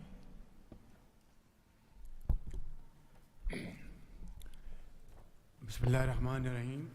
Your Excellency, President Donald J. Trump, members of the Board of Peace, distinguished guests, ladies and gentlemen, Assalamu alaikum and a very good morning. It's a great honor, Mr. President, to attend this inaugural Board of Peace meeting in this holy month of Ramadan, and may God reward you and make you successful in your efforts to bring lasting peace in Gaza. Mr. President, we deeply appreciate your unique initiative and your dynamic leadership in advancing peaceful solutions to conflicts across the globe. Your bold diplomacy has surely brought calm to many international serious hotspots. Your timely and very effective intervention to achieve ceasefire between India and Pakistan potentially averted loss of tens of millions of people. You have truly proved to be a man of peace. And let me say, Mr. President, you are truly savior of South Asia. The people of Palestine have long endured illegal occupation and immense suffering. And to achieve long-lasting peace, it is very important that ceasefire violation must end to preserve lives and advance reconstruction efforts. The people of Palestine must exercise full control of their land and their future in line with UN Security Council resolutions. Mr. President, we must work together towards a credible pathway to Palestinian self-determination through the establishment of an independent, sovereign, and contiguous state of Palestine in line with the relevant resolutions. Mr. President, we hope that under your visionary and dynamic leadership, we will ensure a just and lasting resolution to the issue of Palestine. And today is a day which will mark a place in the annals of history that through your efforts, through your untiring support and great efforts, long-lasting peace in Gaza will be achieved, will be your legacy for all time to come. Thank you.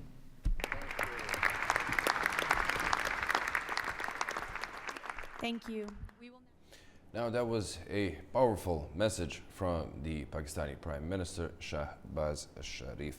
Anastasia, now that we've heard all these planned speeches, we've seen all these details of the plans of reconstruction, what it's gonna take, about that military force, stabilization force in Gaza, the training of the police officers, and so on. Coming into the studio, did you expect such a wide range of topics and so many details? I was expecting a lot of questions, and I guess it's not only me, but all journalists who are now in Washington, D.C., including our colleagues. All of them were about to know more in details what Board of Peace means for the United States, for the rest of the world, for all of the founding members, and for Gaza and Israel most of all. And I guess it was brilliant organization, the structure of this presentation and the speeches of all participants within just 90 seconds approximately. So we could hear the answers to all the questions we had in the beginning. Again, I can highlight this, that there is no clear answer yet on how exactly Hamas will be withdrawn and disarmed in Gaza. Donald Trump said that he expects Hamas to do it voluntarily.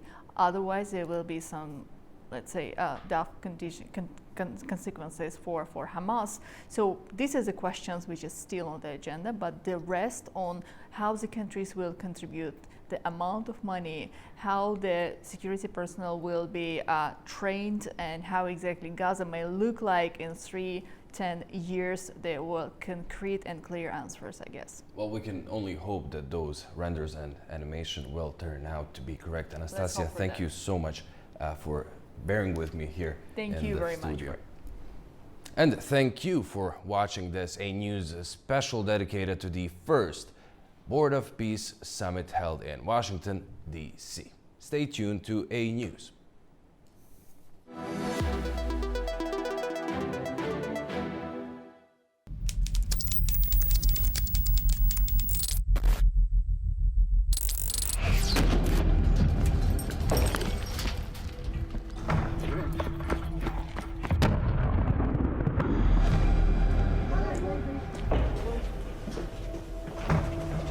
In 2017, Headlines in Bulgaria and beyond accused Azerbaijan of secretly delivering weapons to Syrian terrorists aboard diplomatic flights.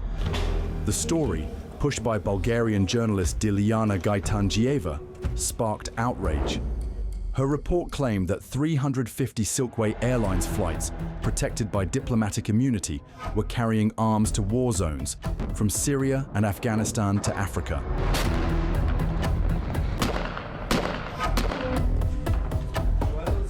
Dilyana's so-called exclusive quickly gained traction. Shared by WikiLeaks, amplified by Julian Assange, and promoted by pro-Russian voices, it seemed to expose a vast covert network involving Western intelligence, Gulf states, and Azerbaijan. But it was all a lie, or more precisely, a Russian operation. In 2025, an investigation by The Insider, authored by Roman Dobrokotov, Christo Grozev, and Michael Weiss, traced the original leak to GRU Unit 29155, the same Russian military unit linked to poisonings, sabotage plots, and global subversion. The fake whistleblower behind the leak, a fabricated persona on Twitter at @anon_BG, created by the GRU. What we discovered was truly shocking. It turned out that over the years, many of the disinformation operations that had previously been attributed to other parts of the GRU, or even to the FSB and the Foreign Intelligence Service, had in fact been carried out by this same unit. A significant number of their disinformation campaigns had been designed to cover their tracks, covering up assassination attempts, sabotage operations, and actual killings or explosions. The goal: discredit NATO allies, stir anti-Western sentiment, and frame Azerbaijan as a tool of the West in Syria's war. The documents were sent to Dilyana via this fake GRU account. The Silkway story was a masterpiece of Russian disinformation. There is a clear correlation between what they do on the ground, attempted murders, real assassinations or bombings, and what they do in the cyber and disinformation sphere. It has also become clear that many journalists around the world who work with them know exactly who they're working for. Others might not know at the beginning, but eventually they either figure it out or are told directly. The documents, flight records, diplomatic notes, and weapons manifests were later found to be either forged or selectively edited. GRU successfully injected fake stories into Western media via intermediaries like Gaitangieva, who published the Silkway Airlines story in Bulgarian newspaper Trud.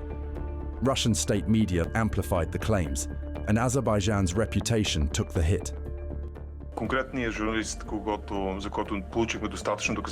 There is one journalist for whom we gathered enough evidence to name her explicitly in our report, Dilyana Gaitangieva. Personally, it was very difficult for me to include her name, because over the years, yes, we've had online conflicts, and I've disagreed with the conclusions she's drawn, and the platforms where she's published her so-called investigations. But I always assumed that her motivation was ideological. It turns out it was not. It turns out she has in fact worked for what is probably the most terrifying department within Russian intelligence, one composed entirely of killers, people whose mission is to eliminate opposition figures, so-called traitors, and global competitors of the Kremlin.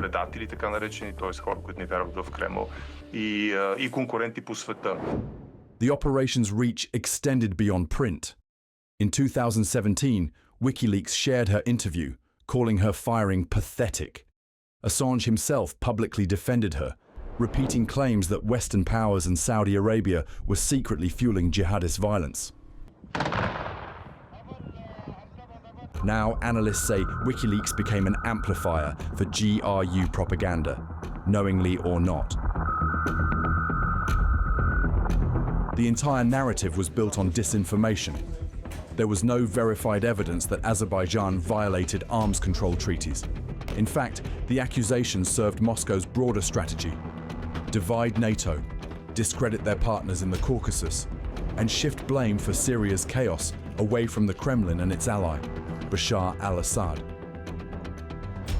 After her dismissal, she began cooperating with pro-Kremlin media, participated in events sponsored by the Russian Ministry of Defense, and actively promoted other conspiracy theories, including those about biolabs in Ukraine. Meanwhile, Ukraine's intelligence service SBU flagged Gaitandzhieva as a probable GRU asset. In 2023, her name was listed in the Ukrainian Mirotvorets database. Critics in Bulgaria say their government ignored Ukrainian warnings. Her relationship with this GRU unit dates back to before 2017. We can't pinpoint exactly when it began. All we know is that formal contact between representatives of the unit and Gaitandzhieva herself took place via a private Twitter chat in June 2017. And by that point, their relationship had already been ongoing for at least a year. I believe that these ties may have since ended, as we've seen no communication over the past year between her and members of the unit. In the years that followed, GRU's fingerprints showed up across Europe in poisonings, sabotage, cyber attacks. But this case, the Silkway Airlines hoax, reveals something more subtle. Not just a bullet, but a narrative. Not a bomb, but a story, told with forged emails, fake leaks, and real journalists. And Azerbaijan? Just collateral damage in Russia's disinformation war, or something more deliberate? The headlines may have faded, but the scars of disinformation remain. For journalists, it's a cautionary tale. For states like Azerbaijan, a lesson in information warfare. And for the world, a reminder. Not all propaganda screams. Some whispers, in footnotes, tweets, and forged flight logs.